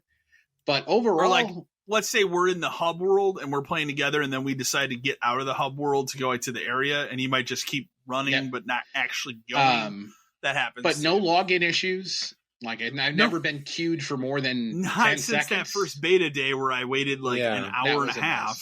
Yeah, took a nap, I would say woke up, was like, I could play. Pretty smooth, and my hope is like they're just going to refine it and it's going to get better. Yeah. And I would tell you in probably 4 or 5 years, hey, there's an offline mode now. Like, that'll happen. Oh, probably. Yeah, for sure. Once the game's been out long enough. Next email we have comes from Pete from Tulsa, Oklahoma. Says, hey guys, I'm curious, with Final Fantasy 16 out soon and going back to the fantasy roots, where would you want to see the series go with 17? Or I presume whatever the next one is. I mean, so this is going back to fantasy stuff, which is good because it kind of gives me like 9 vibes and stuff, but like 15 was kind of a mix of modern and a little bit of throwback fantasy, I guess. Modern stuff. Like, it was more modern, but like there was some throwback 13 is obviously futuristic. 12 is castles and fantasy. Like they kind of bounce all over the place. 10 is a weird kind of mix of future and fantasy stuff. It is. With 16 seems like the most throwback since 9. Sure, yeah, and that's in terms of set. And that's good. But we're talking about 16 is an action-based game. 15 pretty much was. I know it may not be popular opinion, but I would like 17 to go back to some kind of like party-based, turn-based. Yeah, job system kind of a thing. Like, I wouldn't be unopposed to that. Well, because the point is to make them different. In terms of setting. I was going to say in terms of settings, which I know we have other RPGs that do this, but like maybe go further into the sci-fi, maybe space. You could kind of just different planets and stuff. It's possible. Yeah, I mean, we already have a franchise that does that called Star Ocean, but like, I would be curious to see what Final Fantasy, like what their take on that kind of thing would be, because they've dabbled like in the past a little bit, kind of dipping their toe into the sci-fi, but not fully. Right. So it would be interesting. But like 17's how many years away? Like 2030, man, right? It's like a long time. 2023, 2015, 2030 seems realistic. Like, so to maybe start talking about it. Yeah, exactly. Yeah, it's just I would love party-based, turn-based. And we're not necessarily like fully turn-based. Like there's got to be a way around it, but like we've even made 7 action-based at this point. So I would like both. No, I 100% agree. So our final email this week comes from Ryan from Phoenix, Arizona. It's an interesting one. He says, hey guys, love the podcast. I was wondering, for retro stuff, what's kind of your bucket list place to visit that you haven't yet? Can be a store, a place, a convention, etc. Thanks. That's easy. So the first one that comes to mind, I don't know if it's going to be what comes to mind for you. The first one that comes to mind for me is convention, and it's the Portland Gaming. Yeah, I want to go. That was the same way you. Like, I've always wanted to go to it because it is the biggest. It's like the official one. You know what I mean? Yeah, like, it is the official one. Yeah, we have MGC, which is arguably pretty big. It's pretty big, and it's kind of like probably would be the closest thing we have where we live in the country. But like the Portland one is the official, like one of the year. Yeah, and that's one. That one always happens kind of around like my anniversary too. So we have talked about like maybe trying to schedule. We go out there, we go to that, and then stay for like a couple more days and do that kind of thing. So I think one day I will get there. I do too. Like, obviously we've talked about trying to take the Twin Peaks trip out that way towards Washington.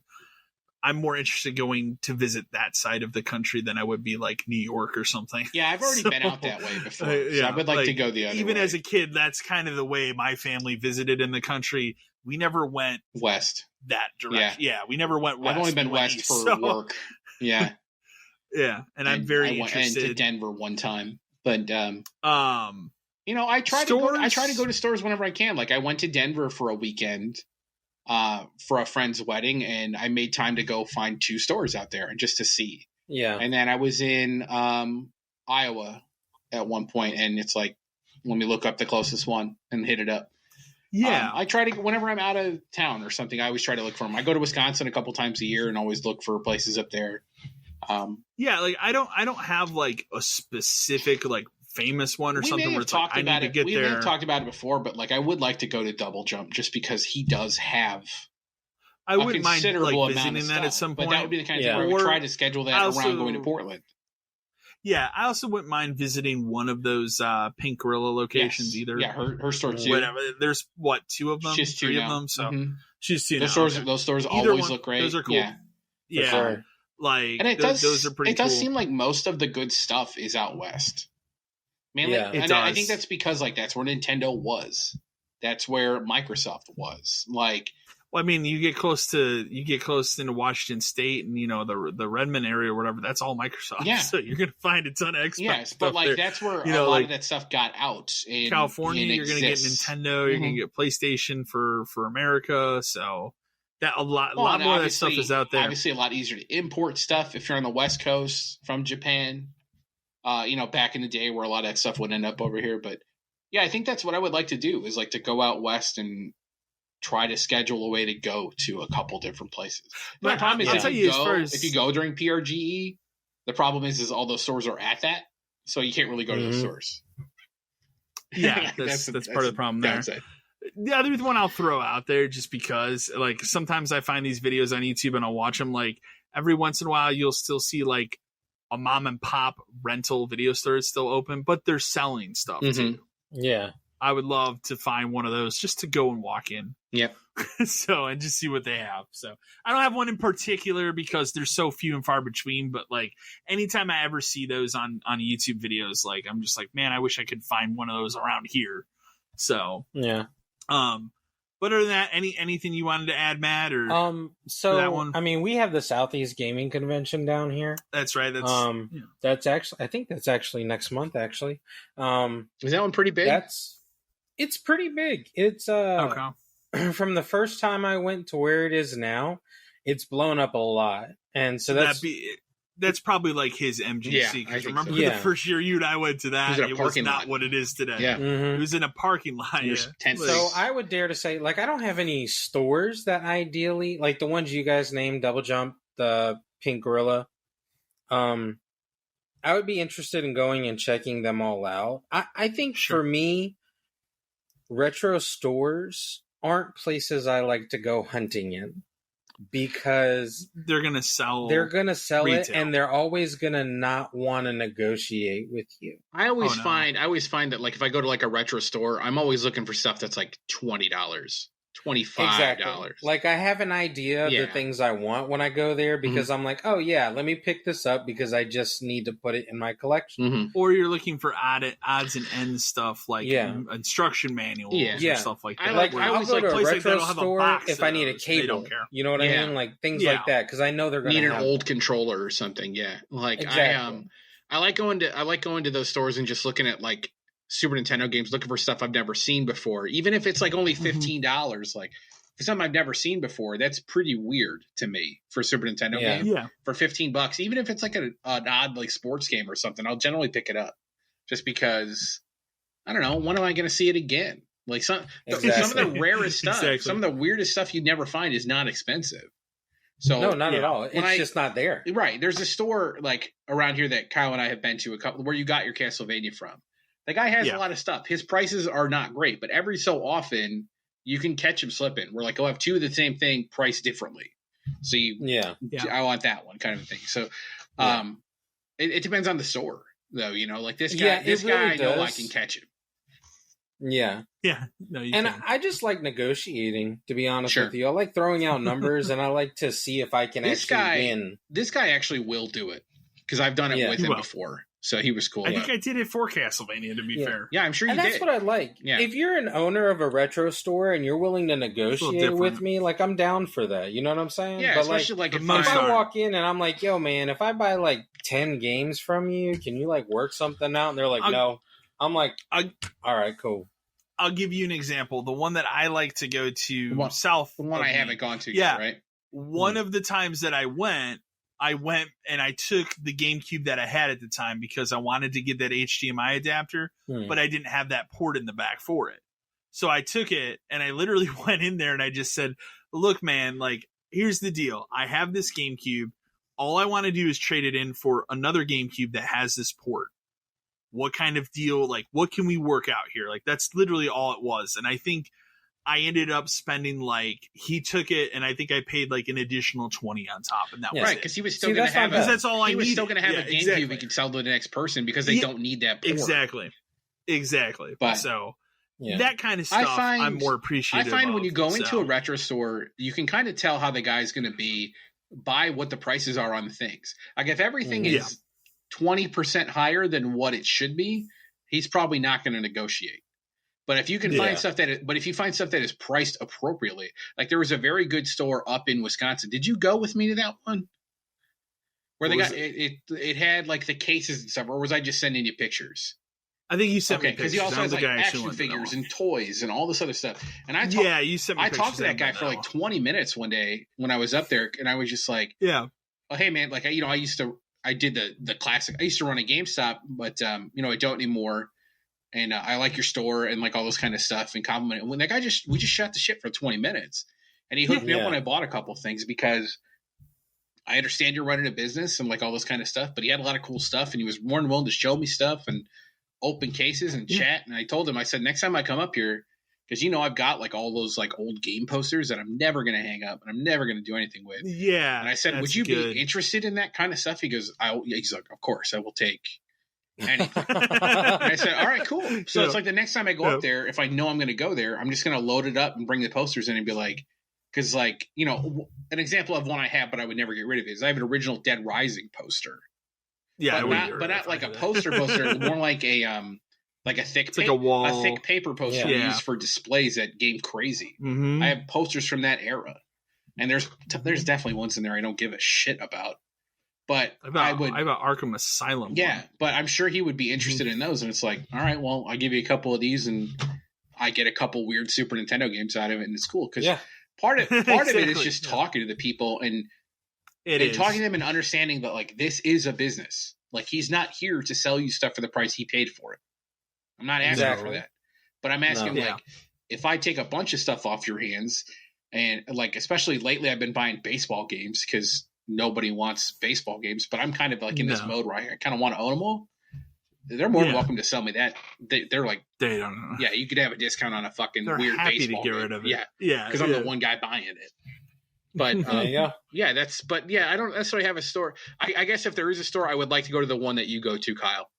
And no, I know that's never linked up, and then we'll figure it out. I'll have to take you to the Wisconsin one. I'll have to take you to the Wisconsin one because that guy's cool. I will say this though: if anybody is listening and they have like conventions in their area, let us know about them.